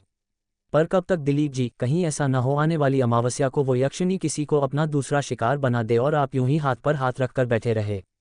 इस बार गुस्से से दिलीप की आंखें लाल हो गई थी। वो तेजस्वी आंखें भूपेंद्र को दिखाते हुए कहता है, मैंने कहा ना, आने वाली अमावस्या से पहले उस यक्षिणी को कैद कर दिया जाएगा। पर कैसे, उसकी चिंता तू मत कर, वो सब मुझ पर छोड़ दे, तू यहाँ पर बैठकर जनानियों की तरह आंसू बहा, समझा। इतना कहकर दिलीप अपनी जगह पर से उठ जाता है। दिलीप के साथ ही सुदेश भी उठ जाता है और वो दोनों वहां से चले जाते हैं। इस तरफ ग्रेवयार्ड कोठी में युग और अभिमन्यु हॉल के अंदर बैठे हुए थे। युग ने अभिमन्यु को सारी बात बता दी थी कि कल रात उसके साथ क्या क्या हुआ था। सारी बात सुनने के बाद अभिमन्यु युग से कहता है, अच्छा हुआ जल्दी से सही वक्त पर निकल गया, वरना तेरी बातों से तो ऐसा लग रहा है जैसे वर्चस्वनी तुझे सीधे हवालात के अंदर ही बंद कर देती।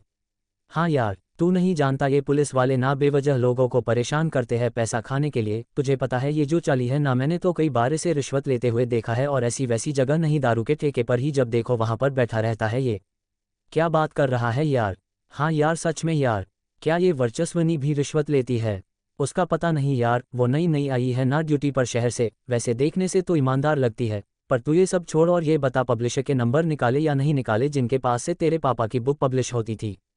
हाँ यार निकाले ना, टोटल 5 पब्लिशर थे जिनके पास से पापा की बुक पब्लिश होती थी। 4 नंबर पर कॉल भी करके देख लिया। अभिमन्यु एक्साइटेड होते हुए कहता है, फिर क्या कहा उन्होंने? युग उदासी के साथ कहता है, यार उनका कहना है कि पापा ने यक्षिणी के ऊपर कोई सी कहानी लिखी थी, इसके बारे में उन्हें कोई अंदाजा ही नहीं है, ना ही ये पता है कि पापा ऐसी कोई सी कहानी लिख भी रहे थे या नहीं। अभिमन्यु भी उदासी के साथ कहता है, अरे यार फिर अब 2 मिनट तूने कहा था कि तूने 5 पब्लिशर के नंबर निकाले हैं और 4 पर बात करी है, फिर वो एक पब्लिशर को कॉल करना। यार जब से उसी को तो फ़ोन कर रहा हूं पर उसका नंबर लग ही नहीं रहा, बंद बता रहा है। क्या कहा बंद बता रहा है? अरे वैसे कौन सा पब्लिशिंग हाउस है? Flower dream publication house. कहाँ का है? यही गुवाहाटी का है। अरे तो गुवाहाटी तो यहाँ से पास में ही है, तो बैठा क्या है, चल देख कर आते हैं, शायद वहाँ पर चलकर कुछ बात बन जाए। मेरा मन कहता है हो ना हो तेरे पापा की किताब इन्हीं के पास होगी। हाँ वो तो ठीक है, पर अभिमन्यु हैरानी के साथ पूछता है, पर क्या? A43 अगला शिकार कौन? युग अभिमन्यु की बात का जवाब देते हुए कहता है, यार मैं नाकाया और कछुए का इंतजार कर रहा था, वो भी आ जाते तो अच्छा रहता साथ में चलने के लिए। और तुझे तो पता ही है मैंने काय से बोला था कि उसकी शायरी की बुक पब्लिश कराने में मदद करूंगा, अगर वो साथ चलता तो लगे हाथ उसकी भी बात करवा देता पब्लिशर से, यदि वो मान जाए तो बात बन जाए। अभिमन्यु युग की बात से सहमत होते हुए कहता है, हाँ ये भी ठीक है, पर ये दोनों अभी तक आए क्यों नहीं? दोपहर के 12 बज गए, अभी तक तो इन्हें आ जाना चाहिए था। वैसे तो रोज सुबह सुबह ही टपक पड़ते हैं और आज काम है तो अभी तक नहीं आए। हाँ यार सही कहा तूने, ये दोनों ना बचपन से ऐसे ही है, कभी काम के वक्त टाइम पर नहीं आते। कल रात से जो गए हैं तब से ही इनका कुछ अता पता नहीं है, फ़ोन तक नहीं किया। क्या कहा फ़ोन तक नहीं किया? इन दोनों के ना कुछ ज़्यादा ही भाव बढ़ रहे हैं। एक काम कर, ज़रा लगा के देना इस गाय को फ़ोन, अभी बताता हूँ। जब तक सुबह सुबह मेरे मुंह से ये दोनों प्रवचन नहीं सुनेंगे ना तो लाइन पर नहीं आएंगे। हाँ अभी लगाता हूँ। इतना कहकर युग अपनी जेब में से मोबाइल निकालता है और काय को फ़ोन करने लग जाता है। बेल जाने की आवाज़ सुनाई देती है। युग कहता है, अरे बेल तो जा रही है पर ये काय फ़ोन नहीं उठा रहा। क्या कहा फ़ोन नहीं उठा रहा? पर क्यों? युग चिढ़ते हुए कहता है, अरे यार अब मुझे क्या पता वो फ़ोन क्यों नहीं उठा रहा, तू भी ना बड़े अजीब सवाल पूछता है। अरे तो तू चिढ़ क्यों रहा है? काया को फ़ोन नहीं लग रहा तो कछुए को लगा, ये दोनों साथ में ही तो रहते हैं हमेशा, जैसे फेविक्विक से चिपके हुए हो।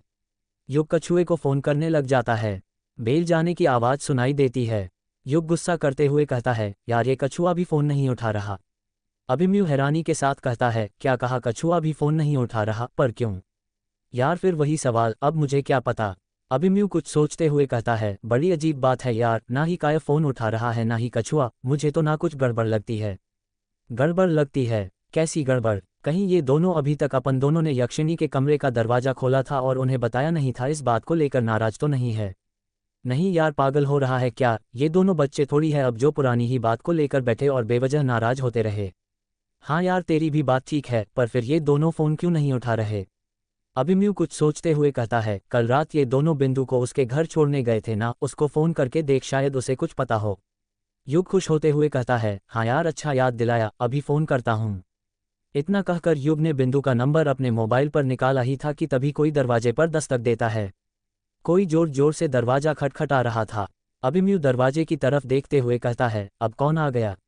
युग वापस से अपना मोबाइल जेब में रखते हुए कहता है, लगता है आ गए ये दोनों, अभी बताता हूँ इन दोनों को, कभी टाइम पर नहीं आते। इतना कहकर युग दरवाजे की तरफ अपने कदम बढ़ाने लग जाता है। जब वो दरवाज़ा खोलता है तो देखता है कि दरवाजे पर काय और कछुआ नहीं बल्कि बिंदु खड़ी हुई थी। बिंदु के साथ ही अब्दुल भी खड़ा हुआ था। बिंदु काफ़ी घबराई हुई नजर आ रही थी, वह पसीने से लथपथ थी। बिंदु जब से आई थी तब से हांफे जा रही थी। बिंदु को इस हालत में देखकर युग शॉक्ड हो जाता है और बौखलाहट के साथ पूछता है, क्या हुआ बिंदु, तुम इतनी घबराई हुई क्यों हो, सब ठीक तो है? युग की आवाज़ सुनकर अभिमन्यु भी दरवाजे के पास आ जाता है, वो भी बिंदु और अब्दुल को वहां पर देखकर शॉक्ड हो जाता है। बिंदु युग की बात का कुछ जवाब नहीं देती, वो बस लंबी लंबी सांसें ले रही थी। युग फिर बिंदु से पूछता है, अरे बता ना बिंदु क्या हुआ, मैं कुछ पूछ रहा हूँ, जवाब दो। अभिमन्यु भी युग का साथ देते हुए कहता है, हाँ बिंदु बोल क्या हुआ? बिंदु हाँफते हुए कहती है, वो काय और कछुआ है ना। इतना कहकर बिंदु फिर लंबी लंबी सांसें लेने लग जाती है। युग बिंदु पर दबाव बनाते हुए पूछता है, काय और कछुआ क्या? बिंदु आगे बोलो। बिंदु हाँफते हुए कहती है, वो काय और कछुआ को ना पुलिस पकड़ कर ले गई है अपने साथ। अभिमन्यु अपना मुंह फाड़ते हुए कहता है, क्या? ये बात सुनकर युग के भी होश उड़ गए थे। युग और अभिमन्यु दोनों के मुंह खुले के खुले रह जाते हैं। युग झट से पूछता है, क्या कहा? पुलिस पकड़ कर ले गई? पर क्यों? बिंदु युग के सवाल का जवाब देते हुए कहती है, मुझे नहीं पता पुलिस उन दोनों को पकड़कर क्यों ले गई। मुझे तो ये बात ये अब्दुल ने बताई। जब वो खाने की डिलीवरी देने रोनकोमुचा गांव गया था तो वहां पर पुलिस की गाड़ी आई थी जिसमें काया और कछुआ बैठे हुए थे। जैसे ही यह बात मुझे अब्दुल ने बताई मैं सीधे तुम दोनों के पास चले आई। कुछ करो तुम दोनों, वरना पता नहीं पुलिस उन दोनों के साथ क्या करेंगी। अभिमन्यु बिंदु को दिलासा देते हुए कहता है, तू घबरा मत बिंदु, हम पुलिस स्टेशन देख कर आते हैं। आखिर क्या बात है, क्यों पुलिस उन दोनों को ले गई है? युग भी अभिमन्यु का साथ देते हुए कहता है, हाँ बिंदु, घबराने वाली कोई बात नहीं है। हमें पता है हमारे फ्रेंड्स ने कुछ नहीं किया है, हम आते हैं उन्हें देखकर। बिंदु हड़बड़ाते के साथ कहती है, मैं भी तुम दोनों के साथ चलती हूँ। अभिमन्यु बिंदु को मना करते हुए कहता है, नहीं बिंदु, तू वैसी ही घबराई हुई है, वहां पर जाकर और घबरा जाएगी। तू अब्दुल के साथ घर जा, हम लेकर आते हैं ना उन दोनों को। युग भी बिंदु को समझाते हुए कहता है, हाँ बिंदु, अभिमन्यु ठीक कह रहा है, तुम घर जाओ। वैसे भी लड़की का पुलिस स्टेशन जाना ठीक नहीं है। गांव में किसी को पता चल गया तो और बातें बनेगी, गांव वाले बातें बनाने में कम है क्या। युग और अभिमन्यु के समझाने पर बिंदु उन दोनों की बात मान जाती है और कहती है, ठीक है, पर वहां पर जो भी हो मुझे फ़ोन करके बताना, और जैसे ही उन दोनों से बात हो तो मेरी काय से बात करवाना। पता नहीं क्या क्या करता रहता है ये। युग कहता है, हाँ ठीक है बिंदु, मैं करवाता हूँ वहां पर पहुंचकर बात। अब हम जाते हैं, देर हो रही है। युग और अभिमन्यु मेंढी पथार पुलिस स्टेशन जाने के लिए निकल जाते हैं। बिंदु और अब्दुल भी वहां से चले जाते हैं। इस तरफ मेंढी पथार पुलिस स्टेशन के अंदर वर्चस्वनी कुर्सी पर बैठी हुई थी। उसके हाथों में मोहित के केस की फाइल थी जिसमें रात में जो फोटो उसने उस अजीब कलाकृति की खींची थी वो ऊपर रखी हुई थी। वर्चस्वनी उसी फोटो को देखे जा रही थी। वर्चस्वनी समझने की कोशिश कर रही थी कि आखिर वो कलाकृति किस चीज़ की है। उसने अपना पूरा दिमाग लगा दिया था उस कलाकृति को समझने पर अभी भी वो कलाकृति उसके दिमाग की समझ के बाहर थी। वर्चस्वनी उस कलाकृति को बड़े ध्यान से देख ही रही थी कि तभी वहां पर चाय की केतली लेकर एक 15-16 साल का लड़का आता है और चाय टेबल पर रख कर जाने लग जाता है। वो लड़का वहां से जा ही रहा था कि तभी चाली की आवाज़ सुनाई देती है, अरे कहाँ जा रहा है छोटू, मेरे लिए भी तो चाय रख कर जा, मुझे चाय नहीं पिलाएगा क्या। चाली पुलिस स्टेशन के गेट पर ही खड़ा हुआ था। वो लड़का केतली से चाय गिलास में छानते हुए कहता है, अरे चाली सर आप आ गए, ये लीजिए आपकी चाय। चाली एक हाथ से वो चाय का कप पकड़ता है क्योंकि उसके दूसरे हाथ में एक सफ़ेद पॉलीथीन थी जिसके अंदर कुछ रखा हुआ था। चाय वाला लड़का वहां से चले जाता है। वर्चस्वनी का पूरा ध्यान अभी भी उस फोटो पर ही था। उसे कुछ खबर ही नहीं थी कि चाली वहां पर आ चुका था। चाली चाय के घूंट पीते हुए वर्चस्वनी के पास जाता है और चाय का कप टेबल पर रखते हुए कहता है, जय हिंद मैडम जी। वर्चस्वनी कुछ जवाब नहीं देती है। चाली सैल्यूट करते हुए कहता है, जय हिंद मैडम जी। वर्चस्वनी फिर कुछ जवाब नहीं देती। चाली को ये बात बड़ी अजीब लगती है और वो टेबल को हल्का सा हिलाते हुए कहता है, अरे मैडम जी मैं कुछ कह रहा हूँ, जय हिंद। चाली के टेबल हिलाने पर वर्चस्वनी का ध्यान फोटो पर से हट जाता है और वो चाली को देखते हुए कहती है, अरे चाली आ गए तुम। मैडम जी मैं तो कब का आ गया, बस आप ही है जो पता नहीं कहाँ खोई हुई हो। कहीं नहीं चाली, बस कल रात जो कलाकृति मिली थी उसे समझने की कोशिश कर रही है, पर लगता नहीं इतनी आसानी से समझ में आने वाली है। खैर ये सब छोड़ो, मैंने तुम्हें टीम के साथ किशनोई नदी पर जाने बोला था तो तुम गए नहीं अभी तक। अरे गया था ना मैडम जी, वहीं से तो आ रहा हूँ, तभी तो देर हो गई। वर्चस्वनी एक्साइटमेंट के साथ कहती है, तो फिर कोई और सुराग हाथ लगा जिसकी मदद से हम खूनी तक पहुँच सकते हैं। हाँ लगा ना मैडम जी। क्या लगा, जल्दी बताओ चाली। चाली अपने साथ जो पॉलीथीन लाया था उसे दिखाते हुए कहता है, ये लगा है हाथ मैडम जी, ये है मोहित का कच्छा, यही बचा हुआ था जो नहीं मिला था, अब वो भी मिल गया। अब पूरे कपड़े हैं हमारे पास, उसके बनियान से लेकर कच्छा तक। वर्चस्वनी चाली पर चिढ़ते हुए कहती है, चाली तुम ना कभी काम की बातें नहीं करते, हमेशा फालतू की बातें करते रहते हो। अब क्या करूं मैडम जी, मैं तो वही बता रही हूं जो सामान हाथ में लगा है। तुमने इस बार अच्छे से छानबीन तो की थी ना। हाँ मैडम जी की थी, और सिर्फ बंगला मुड़ा घाट की नहीं बल्कि रोनकोमुचा घाट की भी कर दी थी, पर इस कच्छे के अलावा कुछ हाथ नहीं मिला। शिट, ये बताओ कल जो सामान हमें बंगला मुड़ा घाट से मिला था उसे फॉरेंसिक लैब में भेजने बोला था, ये काम किया या नहीं। वो काम भी कर दिया मैडम जी और रिपोर्ट भी आ गई, पर बस लेने नहीं जा पाया। पर मैंने फ़ोन पर पूछ लिया था तो वो फॉरेंसिक लैब वाला राकेश बता रहा था कि जिस खून से वो कलाकृति बनाई गई थी वो खून किसी और का नहीं बल्कि मोहित का ही है। क्या? हाँ मैडम जी, और वो जो दीपक के तल पर मांस चिपका हुआ था ना, वो भी मोहित की बॉडी का ही था। वो जो दीपक था, कमल के फूल थे, उनके ऊपर किसी के फिंगरप्रिंट मिले या नहीं? नहीं मैडम, किसी के फिंगरप्रिंट के निशान नहीं मिले, यहाँ तक कि मोहित के भी नहीं। क्या? पर यह कैसे हो सकता है, किसी के तो फिंगरप्रिंट मिलने चाहिए थे, किसी ने तो उस दीपक को वहां पर रखा होगा। यही तो सोचने वाली बात है मैडम जी, मैं तो अभी भी कहता हूँ ये सब यक्षिणी ने ही। चार्ली अपनी बात पूरी करता उससे पहले ही वर्चस्वनी उसे टोकते हुए कहती है, बस चार्ली, अब तुम फिर से यह मत कहना जरूर ये सब यक्षिणी ने किया होगा। अगर यक्षिणी ने किया है तो उसे मेरे सामने पकड़ कर लाओ, और यदि नहीं पकड़ सकते तो असली कातिल को पकड़ने में मेरी मदद करो। ये बेवजह की अफवाह मत फैलाओ। अदालत सबूत मांगती है, ना कि वह अफवाह जो लोगों ने फैलाई है। चार्ली वर्चस्वनी का गुस्सा देखकर चुप हो जाता है। वर्चस्वनी पूछती है, और वो दोनों लड़कों के नाम याद आए या नहीं आए तुम्हें, जिनके साथ मोहित को आखिरी बार देखा गया था दारू के ठेके पर? अरे मैडम जी, वो दोनों लड़कों को पकड़कर तो मैंने कब से जाटव के साथ भेज दिया था। मुझे तहकीकात करने जाना था, इसलिए मैं वहां पर चले गए था। जाटव उन्हें लेकर अभी तक आया नहीं क्या? इतना कहकर चार्ली जाटव को आवाज लगाता है, जाटव, अरे ओ जाटव, जरा यहाँ पर आना। एक दुबला पतला आदमी वहां पर आता है और वर्चस्वनी से पूछता है, आपने मुझे बुलाया मैडम? वर्चस्वनी कुछ कहती उससे पहले ही चार्ली कहता है, मैडम ने नहीं, मैंने बुलाया है। वो जो दो लड़कों को पकड़ा था रोनकोमुचा गांव से, वो कहाँ पर है? जाटव कहता है, वो दोनों लड़के तो अंदर इंक्वायरी रूम में है। चार्ली बिनकते हुए जाटव से कहता है, अरे तो मैडम जी को क्यों नहीं बताया, वो अब तक उनसे पूछताछ कर लेती। जाटव वर्चस्वनी की तरह हाथ से इशारा करते हुए कहता है, मैडम से ही तो पूछकर इंक्वायरी रूम में बैठाया है। वर्चस्वनी हैरानी के साथ कहती है, क्या कहा मुझसे पूछकर? पर कब? जाटव हिचकिचाते हुए कहता है, मैडम जब मैं उन्हें यहाँ पर लेकर आया था तो आप कोई सी फाइल पढ़ रही थी, तो मैंने आपसे पूछा था इनका क्या करना है, तो आपने कुछ कहा नहीं, तो फिर मैंने पूछा इंक्वायरी रूम में बैठा दूँ, तो आपने हाँ में सिर हिला दिया था। वर्चस्वनी अपने सिर पर हाथ रखते हुए सोचने लगती है, मैंने ऐसा कुछ कहा था तो मुझे याद क्यों नहीं? चार्ली टेबल पर जो मोहित की फाइल रखी हुई थी उसे उठाते हुए कहता है, मैडम यही वाली फाइल पढ़ रही थी क्या जाटव? जाटव उस फाइल को देखकर झट से कहता है, हाँ चार्ली जी, यही फाइल थी। चार्ली कहता है, मैडम जब मैं यहाँ पर आया था ना, तब भी आप इसी फाइल में खोई हुई थी, और शायद उस वक्त भी खोई हुई होगी, इसलिए आपको याद नहीं। वर्चस्वनी चार्ली से सहमत होते हुए कहती है, हाँ ऐसा हो सकता है।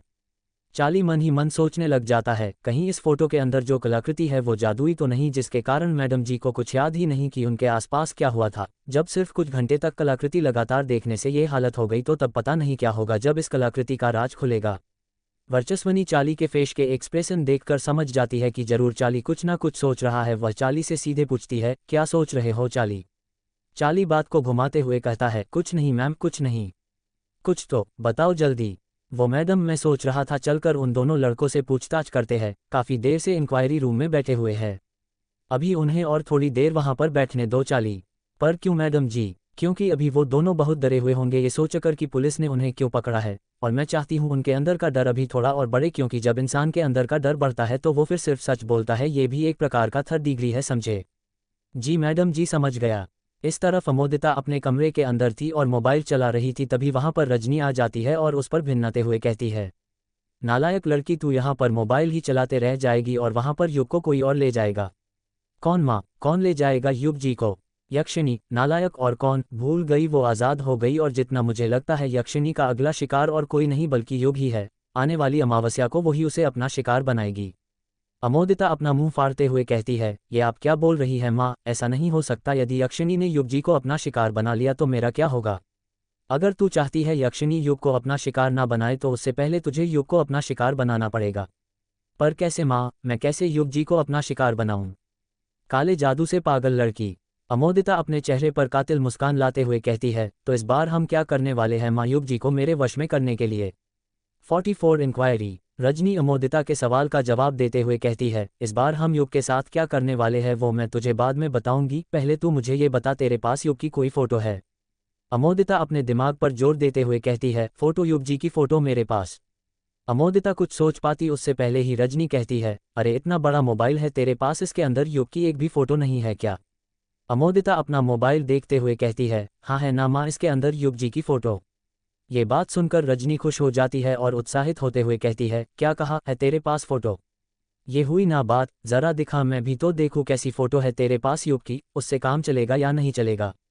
अमोदिता अपने मोबाइल में युग की फोटो ढूंढने लग जाती है और कुछ ही देर में उसे युग की फोटो मिल जाती है। अमोदिता वो फोटो रजनी को दिखाते हुए कहती है, ये रही माँ। जब रजनी वो फोटो देखती है तो उसका माथा गर्म हो जाता है। रजनी को अमोदिता के ऊपर गुस्सा आने लग जाता है, क्योंकि वो फोटो युग के बचपन की थी जिसमें युग करीब 5 साल का था। उस फोटो में एक औरत भी थी जो युग को गोदी में उठाए हुए थी, पर फोटो को कुछ इस कदर खींचा गया था कि उस औरत का चेहरा कट गया था। रजनी अमोदिता पर भिन्नाते हुए कहती है, नालायक लड़की, मुझे युग की जवानी की फ़ोटो चाहिए, न कि उसके बचपन की। अमोदिता शर्म के मारे अपना सिर नीचे झुका लेती है। और ये बता, इतनी पुरानी फ़ोटो कहाँ से आई तेरे पास? अमोदिता हिचकिचाते हुए कहती है, वो माँ, एक दिन ना बुआ जी अलमारी की सफाई कर रही थी, उसी के अंदर एक फैमिली एल्बम रखा हुआ था जिसमें युग जी के बचपन की बहुत सारी फ़ोटो रखी हुई थी। तभी मैंने चुपके से ये फ़ोटो खींच ली थी। पर उस पूरे एल्बम में ना मुझे एक चीज़ बहुत अजीब लगी। कौन सी चीज़ अजीब लगी तुझे? वो सब फ़ोटो में छोटी बुआ यानी युग की मम्मी की फ़ोटो।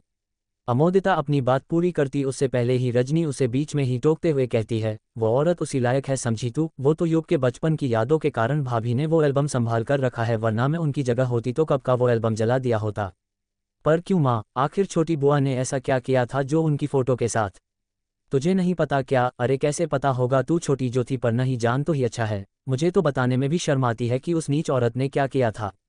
ऐसा क्या किया था माँ? जादू टोना किया था क्या हमारी तरह किसी पर? जादू टोना तो फिर भी ठीक है, पर उस औरत ने उससे भी बुरा किया था। अमोदिता मन ही मन में सोचने लग जाती है, जादू टोने से भी कोई बुरी चीज़ होती है क्या? अगर होती है तो फिर वो क्या है? अमोदिता यही सोच रही थी कि रजनी उसे टोकते हुए कहती है, अरे नालायक लड़की, कहाँ खो गई? कहीं नहीं माँ, बस यूं ही। तो फिर काम पर लग जा, तुझे कैसे भी करके युग की फ़ोटो लानी है, उसे अपने वश में करने के लिए, समझी? हाँ माँ, मैं समझ गई, मैं ले आऊँगी फ़ोटो, आप फिक्र मत कीजिए। इस तरफ पुलिस स्टेशन के अंदर इंक्वायरी रूम में काया और कछुआ कुर्सी पर बैठे हुए थे। कमरे के अंदर काफ़ी अंधेरा था, ज़्यादा कुछ दिखाई नहीं दे रहा था। पंखा भी बंद था जिस कारण दोनों पसीने से भीग चुके थे। कछुआ घबराते हुए कहता है, यार ये पुलिस वालों ने हमें इस कमरे के अंदर बंद क्यों करके रखा है? काया कहता है, पता नहीं यार, मुझे भी कुछ समझ नहीं आ रहा, पता नहीं क्या चाहते हैं हमसे। तुझे पता है मुझे क्या लगता है? काया झट से पूछता है, क्या लगता है? यार वो वर्चस्वनी मैडम है ना, उन्होंने मुझे उस दिन जब वो छानबीन करने बंगला मुड़ा घाट पर आई थी तब देख लिया होगा और मैं पसंद आ गया होगा, तभी उन्होंने मुझे यहाँ पर बुला लिया। तू पागल हो रहा है क्या कछुए, कुछ भी बोल रहा है? हाँ भाई सच, तू फिल्मों में देखता नहीं है क्या, जब पुलिस वालों को कोई लड़की पसंद आ जाती है तो कैसे वो उसे बिना बताए पुलिस स्टेशन बुला लेते हैं, वैसे ही वर्चस्वनी मैडम ने मेरे साथ किया है। काया चिढ़ते हुए कहता है, हाँ और मुझे इसलिए बुलाया है ताकि मैं तुम्हारी बारात में नाच सकूं, है ना? कछुए कभी तो सीरियस हो जाया कर, ऐसी सिचुएशन में भी तुझे मजाक सूझ रहा है। यहाँ पर जान हलक में है और तू है कि अपनी नॉनसेंस बातें कर रहा है। पहले अपनी सूरत तो देख ले, कहाँ वर्चस्वनी मैडम और कहाँ तू। कछुआ काय की बात का पलट कर कुछ जवाब देता उससे पहले ही किसी के कदमों की आहट सुनाई देने लग जाती है। ऐसा लग रहा था जैसे 2-3 लोग उनकी तरफ अपने कदम बढ़ा रहे हो। धीरे धीरे वो आवाज़ और तेज हो जाती है। कुछ ही देर में काया और कुछे के सामने वर्चस्वनी और चाली खड़े हुए थे। वर्चस्वनी कछुए और काय की तरफ उंगली करते हुए चाली से पूछती है, तो यही है वो दोनों? चाली एक ही बार में कहता है, हाँ मैडम, यही है जिन्हें मोहित के साथ आखिरी बार देखा गया था। वर्चस्वनी को अपने सामने देखकर कछुआ तो उसका दीवाना हो गया था, उसकी नज़र वर्चस्वनी से हट ही नहीं रही थी। वर्चस्वनी भले ही इस वक्त बहुत गुस्से में थी, पर चाली को तो अभी भी उसकी आंखों में प्यार नजर आ रहा था। वर्चस्वनी के गुस्से के पीछे की मासूमियत नजर आ रही थी। वर्चस्वनी कछुए की तरफ उंगली करते हुए पूछती है, क्या नाम है तेरा? कछुआ तो कुछ इस कदर वर्चस्वनी की आंखों में खो गया था कि उसे वर्चस्वनी की आवाज़ ही सुनाई नहीं दे रही थी, बस होंठ हिलते हुए दिखाई दे रहे थे। जब कुछा कुछ नहीं कहता तो उसके बदले काय ही बोल पड़ता है, जी मैडम, कछुआ, कछुआ नाम है इसका। वर्चस्वनी गुस्से से कहती है, इसके मुंह में जबान है ना, बोल सकता है ना ये? काया धीरे से कहता है, हाँ मैडम, बोल सकता है। तो तू अपना मुंह बंद रख और जिससे सवाल पूछूं वही जवाब देगा। काया चुप हो जाता है। वर्चस्वनी फिर कछुए से पूछती है, मैंने पूछा क्या नाम है तेरा, बताएगा या लगाऊं एक डंडा तुझे? इस बार कछुए को वर्चस्वनी की आवाज़ सुनाई दे देती है और वो बड़े प्यार से धीरे से कहता है, वैसे तो मेरा असली नाम कछेंद्र सिंह है, पर गांव वाले मुझे प्यार से कछुआ कहते हैं और आप मुझे प्यार से कछू बोल सकती है, चलेगा मुझे? वर्चस्वनी अजीब सा मुंह बनाते हुए कहती है, क्या कहा कछुआ, ये कैसा नाम है? चाली हंसते हुए कहता है, मैडम जी, लगता है इसके माँ बाप को खरगोश और कछुए की कहानी बहुत पसंद आई होगी, इसलिए इसका नाम कछुआ रख दिया होगा। इतना कहकर चाली ठहाके मारने लग जाता है। वर्चस्वनी चाली को घूरने लग जाती है और वो चुप हो जाता है। वर्चस्वनी काया से पूछती है, तेरा नाम क्या है? जी मेरा नाम केरव जॉर्ज है, पर सब मुझे प्यार से काया बोलते हैं। वर्चस्वनी कहती है, बड़ा अजीब गांव है, सब ही प्यार से किसी ना किसी को कुछ बोलते हैं। कछुआ अपने चेहरे पर मुस्कान लाते हुए कहता है, मैडम जी, हमारा गांव ही इतना प्यारा है कि सब एक दूसरे को प्यार करते हैं। अगर आप हमारे गांव आएगी ना तो आपको भी बड़ा प्यार करेंगे और प्यार से वर्चू कहेंगे। तेरे गांव का प्यार ना अभी उतारती हूं मैं, अपनी औकात में रहकर बात कर, समझा तू? ये बताओ तुम दोनों मोहित को कैसे जानते हो? काय कहता है, मोहित को कौन नहीं जानता मैडम, वो गांव के सरपंच का बेटा था, अब उसे तो हर कोई जानेगा ना। हाँ हर कोई जानेगा, पर वो सबके साथ तो बैठकर शराब नहीं पीता होगा ना। सुना है जिस रात उसका खून हुआ तुम दोनों ही उसके साथ ठेके पर बैठकर शराब पी रहे थे। काया और कछुआ एकदम चुप हो जाते हैं, जैसे उन्हें कोई सा सांप सूंघ गया हो। वर्चस्वनी अपनी बात को आगे जारी रखते हुए कहती है, तुम दोनों डेली पीते हो? कछुआ झट से कहता है, डेली तो नहीं मैडम, कभी कभी जब कार्यक्रम बनता है। और ये कार्यक्रम कब बनता है? हफ्ते में 2-3 दिन। कितनी पीते हो? मैडम जब अपने पैसे से पीते हैं तो लिमिट में पीते हैं, पर जब दोस्तों के पैसों से पीते हैं तो फटे से पीते हैं। वर्चस्वनी मुंह बनाते हुए पूछती, फटे से पीते हैं मतलब? कछुआ कुछ कहता उससे पहले ही चाली कहता है, फटे से पीते हैं मतलब मैडम जी, जब तक शूशू ना आ जाए, है ना कछुआ? कछुआ खुश होते हुए कहता है, बिल्कुल ठीक कहा चाली जी आपने। वर्चस्वनी गुस्से से घूरते हुए चाली से कहती है, तुम भी इन्हीं की कैटेगरी के लगते हो, ये बता कछुए पीने के बाद होश रहता है या नहीं? कछुआ शर्माते हुए कहता है, अब पीने के बाद किसे होश रहता है मैडम, इंसान पीता ही तो इसलिए है ताकि वो होश में ना रहे। ये दुनिया बड़ी जालिम है और हम इस जालिम दुनिया के सताए हुए लोग। तू ना बड़ी बातें करता है, लंबा अंदर जाएगा। ये बता उस दिन लिमिट से पी थी या फटे से? कछुआ हिचकिचाते हुए कहता है, मैडम फटे। उद्धरण चिन्ह। कछुआ ने इतना ही कहा था कि तभी वर्चस्वनी कहती है, बस यही तो जानना था मुझे, अक्सर शराब पीने के बाद इंसान बहक जाता है और तुम दोनों भी बहक गए होगे। मैं अच्छे से जानती हूँ तुम जैसे शराबियों को, तुम लोग दारू पीते हो और तुम्हें इतनी चढ़ जाती है कि कुछ होश ही नहीं रहता। उस दिन नशे की हालत में ही तुम दोनों ने मोहित को मार दिया होगा। काय घबराते हुए कहता है, ये आप क्या बोल रही है मैडम, भला हम मोहित को क्यों मारेंगे, उसे तो यक्षिणी ने मारा है, सारा गाँव जानता है। वर्चस्वनी काय को घूरते हुए कहती है, तूने देखा था यक्षिणी को मोहित को मारते हुए? काय वर्चस्वनी का सवाल सुनकर चुप हो जाता है। वर्चस्वनी अपनी बात को आगे जारी रखते हुए कहती है, अच्छा प्लान था तुम दोनों का। गांव में काफी सालों से एक अफवाह फैली हुई थी, उसी का फायदा उठाकर तुम दोनों ने मोहित को मार दिया और सारा इल्जाम यक्षिणी पर डाल दिया ताकि कोई तुम पर शक ना करें, पर तुम नहीं जानते कानून के हाथ बहुत लंबे होते हैं। काया हकलाते हुए कहती है, ये आप क्या बोल रही है मैडम, भला हम मोहित को क्यों मारेंगे, वो तो हमारा अच्छा दोस्त था। वर्चस्वनी झट से कहती है, अक्सर दोस्त ही दोस्त को मारता है, तुम दोनों ने उसे पैसों के लिए मारा होगा, उसने मना कर दिया होगा तुम्हें पिलाने से, पर तुम नशे में इतने धूत होगे कि कुछ होश नहीं रहा होगा और उसी वक्त मोहित को मार दिया होगा।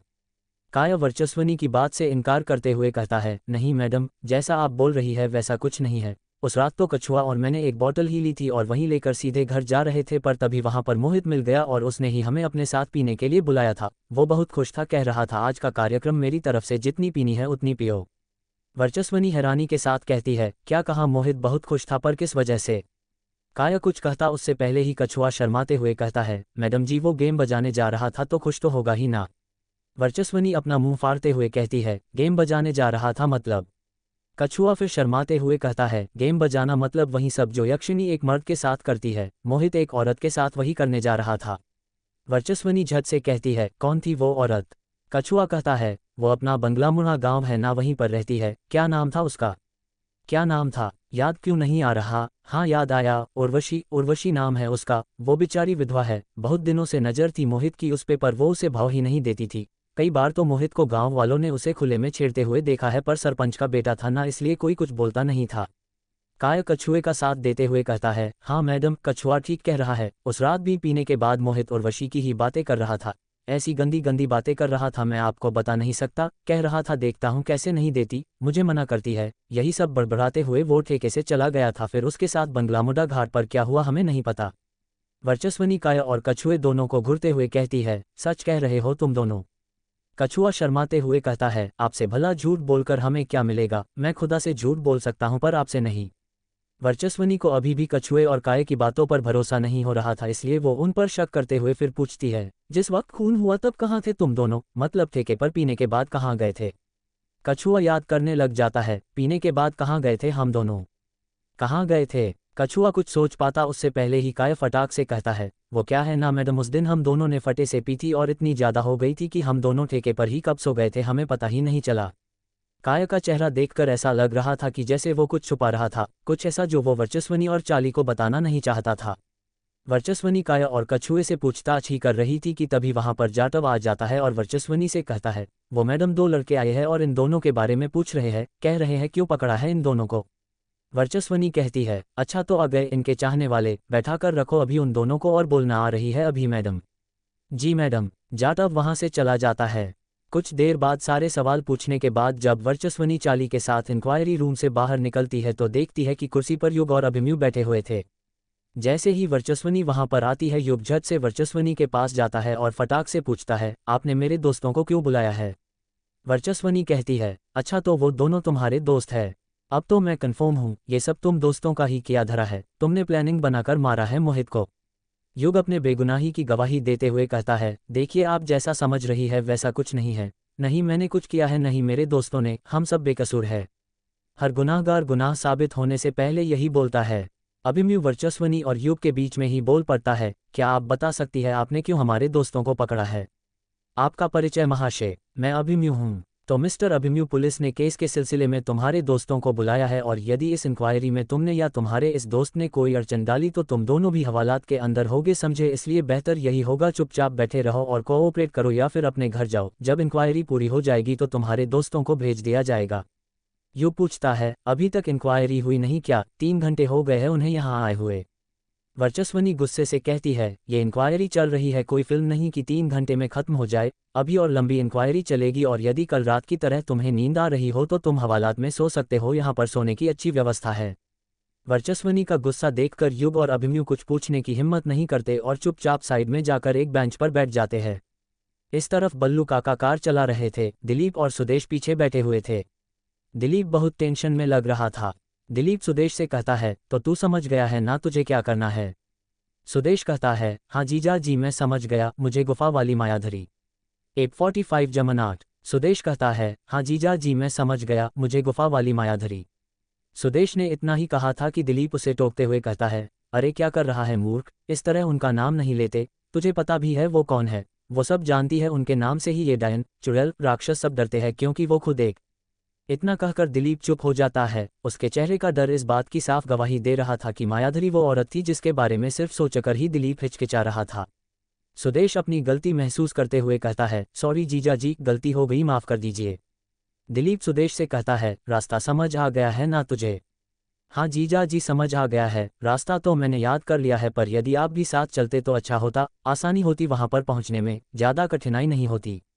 चलने के लिए मैं तेरे साथ चल तो दून, पर तू देख रहा है ना गांव की हालत, अगर मैं भी तेरे साथ चलूंगा तो गांव वाले सोचेंगे कि यक्षिणी के डर से मैं गांव से बाहर जा रहा हूं। सुदेश दिलीप की हाँ में हाँ मिलाते हुए कहता है, हाँ जीजा जी बिल्कुल ठीक कहा आपने, वैसे भी आजकल इन गांव वालों का कुछ ज़्यादा ही मुंह खुल रहा है। ये सब ना वो भूपेंद्र बख्शी के कारण हो रहा है, वही भड़काता रहता है सब गाँव वालों को आपके खिलाफ। सही कहा तूने, इस भूपेंद्र बख्शी को तो मैं बाद में देख लूंगा, अभी यक्षिणी को देख लेते हैं। तू आज रात में ही निकल जाना गुफा वाली मायाधरी के पास जाने के लिए, वहां पर जाने में भी तो वक्त लगेगा। दिलीप हिचकिचाते हुए कहता है, क्या आज रात ही निकलना पड़ेगा जीजा जी? हाँ, और नहीं तो क्या, वैसे भी हमारे पास ज़्यादा वक्त नहीं है, जल्द से जल्द उस यक्षिणी को कैद करना है अमावस्या आने से पहले, इसलिए अभी घर चल, जो सामान बताया है उसे अपने साथ रख और निकल जा गुफा वाली के पास जाने के लिए। ठीक है जी, आपका हुक्म सर। आंखों पर रात के 8 बज गए थे और इस तरफ मेहंदी पथार पुलिस स्टेशन में युग और अभिमन्यु अभी तक बैठे हुए थे। वर्चस्वनी ने कछुआ और काया को अभी तक नहीं छोड़ा था। युग और अभिमन्यु बेंच पर ही बैठे बैठे थक गए थे। वर्चस्वनी और चाली वहीं पर कुर्सी पर बैठे हुए थे। युग उदासी के साथ वर्चस्वनी के पास जाता है और उससे पूछता है, वर्चस्वनी मैम अभी तक नहीं हुई क्या पूछताछ? रात हो गई है। वर्चस्वनी युग पर गुस्सा करते हुए कहती है, ये 10वीं बार आ रहे हो तुम मेरे पास, तुम्हारे एक बार में समझ नहीं आती क्या? कहा ना अभी अंदर इंक्वायरी चल रही है, जैसे ही खत्म होगी छोड़ दिया जाएगा उन दोनों को। अब अगर एक और बार तुम मुझसे फिर यही सवाल पूछने आए ना तो सीधे अंदर कर दूंगी, समझे तुम? अभिमन्यु बेंच पर ही बैठे हुए धीरे से युग को आवाज लगाते हुए कहता है, ओए युग, वापस आ जा यार, वापस आ जा, मुझे अंदर नहीं जाना। युग लटका हुआ चेहरा लेकर वापस से अभिमन्यु के पास जाकर बैठ जाता है। चाली धीरे से, ताकि युग और अभिमन्यु को उनकी आवाज़ सुनाई ना दे, वर्चस्वनी से पूछता है, मैडम जी और कब तक बैठाकर रखना है इन्हें? हमारी इंक्वायरी तो कब की पूरी हो गई है। मुझे नहीं लगता वो दोनों झूठ बोल रहे हैं। सुबह से 10 बार उनसे एक ही सवाल बार बार पूछ चुका हूं पर दोनों ने वही जवाब दिया है। और आप ही बताइए, अगर ये दोनों मोहित के खूनी होते तो इनके कहीं ना कहीं तो फिंगरप्रिंट मिलने चाहिए थे ना, वो भी नहीं मिले हमें। बात तो तुम्हारी सही है चाली, पर मुझे नहीं लगता ये दोनों बेकसूर है, कुछ ना कुछ तो जरूर छुपा रहे हैं ये दोनों हमसे। मैडम ये दोनों बहुत सीधे हैं, मुझे नहीं लगता हमारे इतना टॉर्चर करने के बाद भी ये कुछ छुपाएंगे। चाली, अक्सर सीधे लोग ही बहुत टेढ़े काम करते हैं। मैडम जी मेरी बात मानिए तो हमें इन्हें छोड़ देना चाहिए। यदि दिलीप जी को ये बात पता चल गई कि हमने उनके गांव के 2 लड़कों को इतनी देर तक बैठा कर रखा है तो गड़बड़ हो जाएगी। ऊपर से उसके छोटे भाई का बेटा युग भी यही है। आप जानती नहीं ये गाँव है, यहाँ सरकार से ज़्यादा दिलीप जी की चलती है। वर्चस्वनी चाली को घूरते हुए कहती है, तुम मुझे डरा रहे हो चाली? नहीं मैडम, मैं भला आपको क्यों डराऊंगा, मैं तो बस आपको यहाँ के माहौल के बारे में बता रहा था। आप यहाँ पर नहीं आई है ना? मैडम इसके दोस्तों के चेहरे देखिए कैसे उतरे हुए हैं, उनके लिए ही छोड़ दीजिए। ठीक है चाली, तुम कह रहे हो तो छोड़ रही हूँ, वरना मैं तो सोच रही थी इन चारों को आज यहीं पर रात बिताने दून पर छोड़ दो इन्हें, पर कह देना गाँव से कहीं बाहर ना जाए, समझे? जी मैडम जी कह दूंगा। चाली इंक्वायरी रूम में जाता है और अंदर से कछुआ और काया को बाहर लेकर आ जाता है। जब युग और अभिमन्यु कछुए और काया को देखते हैं तो बड़े खुश हो जाते हैं। युग काया को गले लगाते हुए कहता है, तू ठीक तो है ना यार? काया कहता है, हाँ यार ठीक हूँ। अभिमन्यु फटाक से काया से पूछता है, इन लोगों ने क्यों बुलाया था तुम्हें, क्या इंक्वायरी चल रही थी अंदर? वर्चस्वनी यह बात सुन लेती है और जानबूझकर खांसने लग जाती है। काया वर्चस्वनी को देख लेता है और अभिमन्यु पर चिढ़ते हुए कहता है, यार तू पागल है, देख तो लिया कर हम कहाँ पर है, कहीं भी कोई सा भी सवाल पूछ लेता है, तेरा क्या हमें वापस अंदर भेजवाने का प्लान है? अभिमन्यु कुछ नहीं कहता क्योंकि वो समझ गया था कि काया उसे क्या समझा रहा था। युग, काया और अभिमन्यु वहां से जाने लग जाते हैं पर कछुआ तो अभी भी वर्चस्वनी को ही देखे जा रहा था, वो उसके प्यार में पूरी तरह डूब गया था। अभिमन्यु कछुए को हिलाते हुए कहता है, अरे कछुए, तुझे घर नहीं चलना क्या? कछुआ वर्चस्वनी की तरफ देखते हुए धीरे से कहता है, नहीं यार, अब मेरा तो यही घर है, मेरा ससुराल, मेरा बस चले तो मैं यहाँ से जाऊँ ही ना। अभिमन्यु अजीब सा मुंह बनाते हुए कहता है, ये क्या बोल रहा है तू? तू यहीं रुक, मैं 2 मिनट अलविदा कहकर आया। इतना कहकर कछुआ फटाक से वर्चस्वनी के पास पहुंच जाता है और कहता है, अच्छा मैडम जी अब हम चलते हैं, फिर मिलेंगे। वर्चस्वनी कहती है, हाँ जरूर मिलेंगे और अगली बार पूरे सबूतों के साथ मिलेंगे, ऐसे मिलेंगे कि कैद से फिर कभी नहीं निकल पाओगे। कछुआ फुसफसाते हुए कहता है, मैं तो पहले ही आपके दिल की कैद में कैद हो चुका हूँ, जहाँ से मुझे जिंदगी भर रिहाई नहीं मिलेगी। कछुआ कुछ कह पाता उससे पहले ही अभिमन्यु उसका हाथ पकड़ता है और उसे वहां से ले जाने लग जाता है। वर्चस्वनी चाली से पूछती है, चाली, ये कछुआ थोड़ा पागल है क्या? चाली हंसते हुए जवाब देता है, थोड़ा नहीं मैडम, मुझे तो ये पूरा पागल लगता है। इतना कहकर चाली जानबूझकर अपनी पेंट के अंदर हाथ डालता है और उसमें से 2 मोबाइल निकालते हुए कहता है, अरे मैडम इन दोनों के मोबाइल तो मैं देना ही भूल गया, जो इंक्वायरी के वक्त हमारे पास जमा था, मैं अभी देकर आता हूँ। ठीक है। जब चाली पुलिस स्टेशन के बाहर पहुंचता है तो देखता है कि वहां पर काया, कछुआ, युग और अभिमन्यु बाइक के पास खड़े हुए थे। उन्हें देखकर ऐसा लग रहा था जैसे वो चाली के ही आने का इंतजार कर रहे थे। चाली जैसे ही उनके पास पहुंचता है अभिमन्यु झट से कहता है, इन दोनों के मोबाइल। चाली काया और कछुए का मोबाइल दिखाते हुए कहता है, ये रहे इनके मोबाइल, पर पहले बाकी के बचे हुए पैसे दो। अभिमन्यु अपना पर्स निकालता है और उसमें से 2000 का नोट चाली को देते हुए कहता है, 2000 पहले दे चुका था और ये रहे बाकी के बचे हुए 2000 रुपये। जैसे ही अभिमन्यु 2000 का नोट चाली को देता है, चाली अभिमन्यु के हाथ में दोनों मोबाइल देते हुए कहता है, पहले ही सेटिंग कर लेते तो मैं तो कब का इन दोनों बाहर निकलवा देता। अभिमन्यु मुंह बनाते हुए कहता है, हमें थोड़ी पता था कि आप खाते हो, वो तो एक आदमी को आपको रिश्वत देते हुए देखा तो समझ गए कि आप ही यहाँ पर काम के आदमी हो। ये बताइए कहीं इसमें आपकी वो मैडम का भी हिस्सा तो नहीं है? चाली हड़बड़ाते हुए कहता है, अरे पागल हो रहे हो क्या, वो तो बड़ी ईमानदार है, एक पैसा तक किसी का नहीं खाती, वो तो हम ही है, पर क्या करे, अब सरकार के पैसे से थोड़ी घर चलता है, यहाँ वहाँ हाथ मारना ही पड़ता है। काया अजीब सा मुंह बनाते हुए कहता है, यार पैसे देने की क्या जरूरत थी, वैसे ही वर्चस्वनी मैम छोड़ देती हमें। चाली चिढ़ते हुए कहता है, पागल हो रहे हो क्या बे, उनका तो तुम्हें रात भर हवालात में ही बैठाने का मन था और हो सकता है कल रात भी यहीं पर करती तुम्हारी इंक्वायरी के नाम पर, वो तो हम ही सिफारिश किए है तुम दोनों की, चक्कर चलाए है, वरना अभी अंदर ही रहते। चाली की बात सुनकर काया एकदम चुप हो जाता है। चाली अपनी बात को आगे जारी रखते हुए कहता है, अब जल्दी निकल लो, यदि मैडम जी का फिर से मूड बदल गया तो फिर अंदर डालना पड़ेगा तुम दोनों को। कछुआ शर्माते हुए कहता है, वैसे तो मैं वापस अदन जाना चाहता हूँ वर्चस्वनी जी के पास, पर मेरे पेट में बहुत चूहे कूद रहे हैं इसलिए जाना पड़ेगा, इन पुलिस वालों ने कुछ खाने का भी नहीं दिया सुबह से। युग अपना मोबाइल देखते हुए कहता है, एक काम करते हैं, बिंदु की दुकान पर चलते हैं, वहीं पर कुछ खा लेंगे, वैसे उस बेचारी का भी सुबह से फ़ोन आ रहा है, कह कह के थक गया हूँ कि 1 घंटे में काया छूट जाएगा, पर अब जाकर छूटा है ये। काया मुंह फाड़ते हुए है, मतलब तुम दोनों ने बिंदु को बता दिया है कि मुझे पुलिस ने पकड़ा है?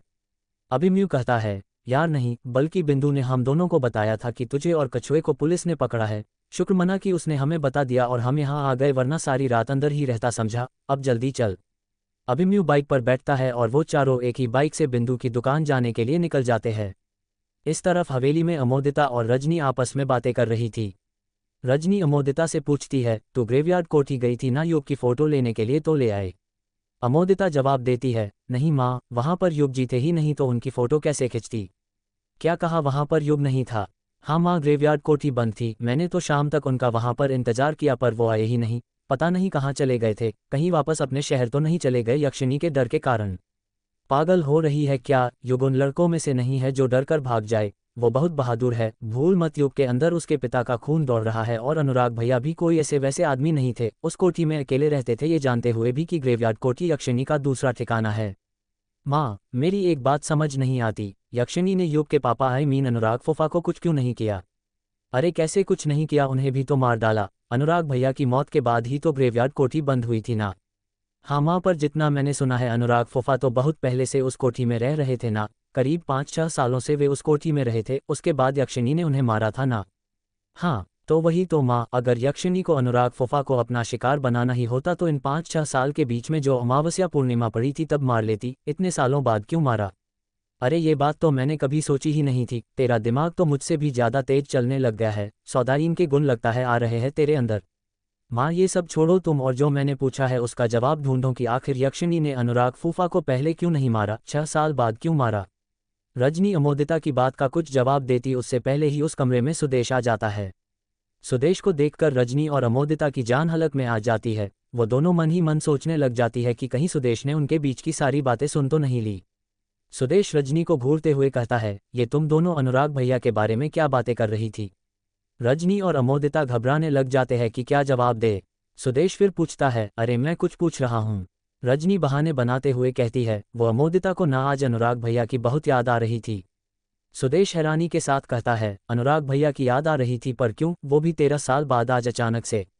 रजनी कहती है, वो युग भी तो 13 साल बाद आया है ना। तो वही अमोदिता कह रही थी कि युग बिल्कुल अनुराग भैया पर गया है, उन्हीं की तरह दिखता है। अमोदिता भी रजनी का साथ देते हुए कहती है, हाँ पापा, मैं यही बोल रही थी कि युग अनुराग फूफा जी की तरह ही दिखता है। सुदेश कहता है, नहीं अमोदिता, तुम और तुम्हारी माँ दोनों बिल्कुल गलत कह रही हो। रजनी और अमोदिता घबरा जाती है, वो समझ जाती है कि सुदेश ने उन दोनों के बीच की सारी बातें सुन ली है। रजनी मन ही मन सोचने लग जाती है, लगता है वापस से इस पर काला जादू करना पड़ेगा। रजनी ने मन में इतना सोचा ही था कि सुदेश अपनी बात को पूरा करते हुए कहता है, युग अनुराग भैया की तरह नहीं बल्कि भाभी की तरह दिखता है। युग अपनी माँ पर गया है ना कि बाप पर, लेकिन हाँ ये हो सकता है कि युग के अंदर भी उसके पापा की तरह ही गुण हो। अनुराग भैया इतना मस्त लिखते थे ना कि क्या बताऊं, मैं तो उनकी किताबें पढ़कर दीवाना हो जाता था। मैं ही क्या, सब लोग, बस तुम्हारे फूफा जी को उनका लिखना पसंद नहीं था। इतना कहकर सुदेश अलमारी के पास जाता है और उसका दरवाजा खोलकर अपने कपड़े निकाले लग जाता है। रजनी अमोदिता को अपने हाथ से जाने का इशारा कर देती है और अमोदिता वहां से चली जाती है। सुदेश अपने 1-2 जोड़ी कपड़े बैग में पैक करने लग जाता है। रजनी उसे सामान पैक करते देख पूछती है, तुम कहीं जा रहे हो सुदेश? सुदेश मन ही मन सोचने लग जाता है, सही है, अमोदिता के जाते हैं जी से सीधे सुदेश पर आ गई। ये पत्नियों का यही होता है, कमरे के अंदर कुछ और कमरे के बाहर कुछ और होती है। रजनी सुदेश पर दबाव बनाते हुए पूछती है, मैं कुछ पूछ रही हूँ सुदेश, तुम कहीं जा रहे हो? सुदेश अपने कपड़े पैक करते हुए कहता है, हाँ रजनी, 2-3 दिन के लिए बाहर जा रहा हूँ काम से। रजनी फटाक से पूछती है, किस काम से? सुदेश सामान पैक करना बंद कर देता है और रजनी के पास जाकर धीरे से कहता है, अब तुम्हें तो पता ही है गांव में क्या चल रहा है, उसी के निवारण के लिए जीजा जी मुझे बाहर भेज रहे हैं।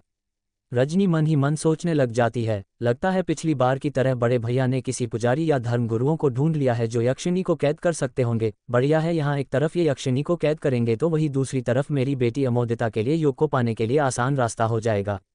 रजनी बड़े प्यार से सुदेश से पूछती है, वैसे आप कहाँ जा रहे हैं जी, कहाँ भेज रहे हैं बड़े भैया आपको?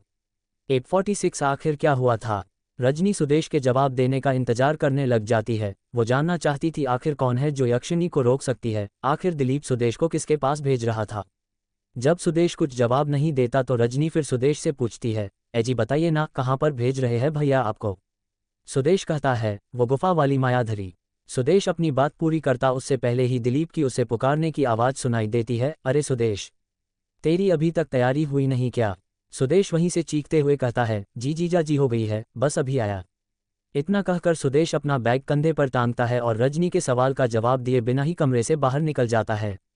रजनी खुद से गुस्सा करते हुए कहती है, इस सुदेश की इतनी हिम्मत कि बिना मेरे सवाल का जवाब दिए ही कमरे से बाहर निकल गया। आने दो इसे, लौटकर वापस फिर बताती हूँ इसे। लगता है काले जादू का असर उतर रहा है।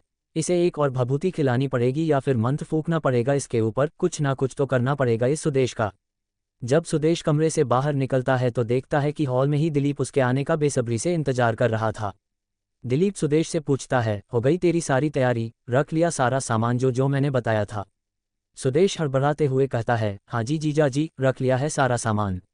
दिलीप अपने आसपास देखता है कि कहीं उसके आसपास कोई है तो नहीं। इस वक्त उसके पास सुदेश के अलावा कोई नहीं था।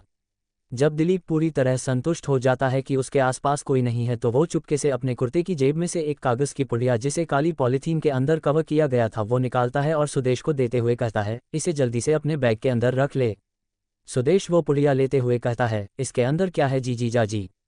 नालायक, मैंने तुझसे कहा इसे जल्दी से अपने बैग में रख ले और तू है कि उल्टा मुझसे ही सवाल पूछ रहा है। इसे बैग में रख जल्दी। सुदेश घबराते हुए कहता है, हाँ जीजा जी अभी रखता हूँ। इतना कहकर सुदेश फटाक से अपनी बैग की चैन खोलता है और झट से अपने बैग के अंदर वो काली पॉलीथीन की पुड़िया रख लेता है। सुदेश फिर दिलीप से पूछता है, अब तो बताइए जीजा जी इसके अंदर क्या है?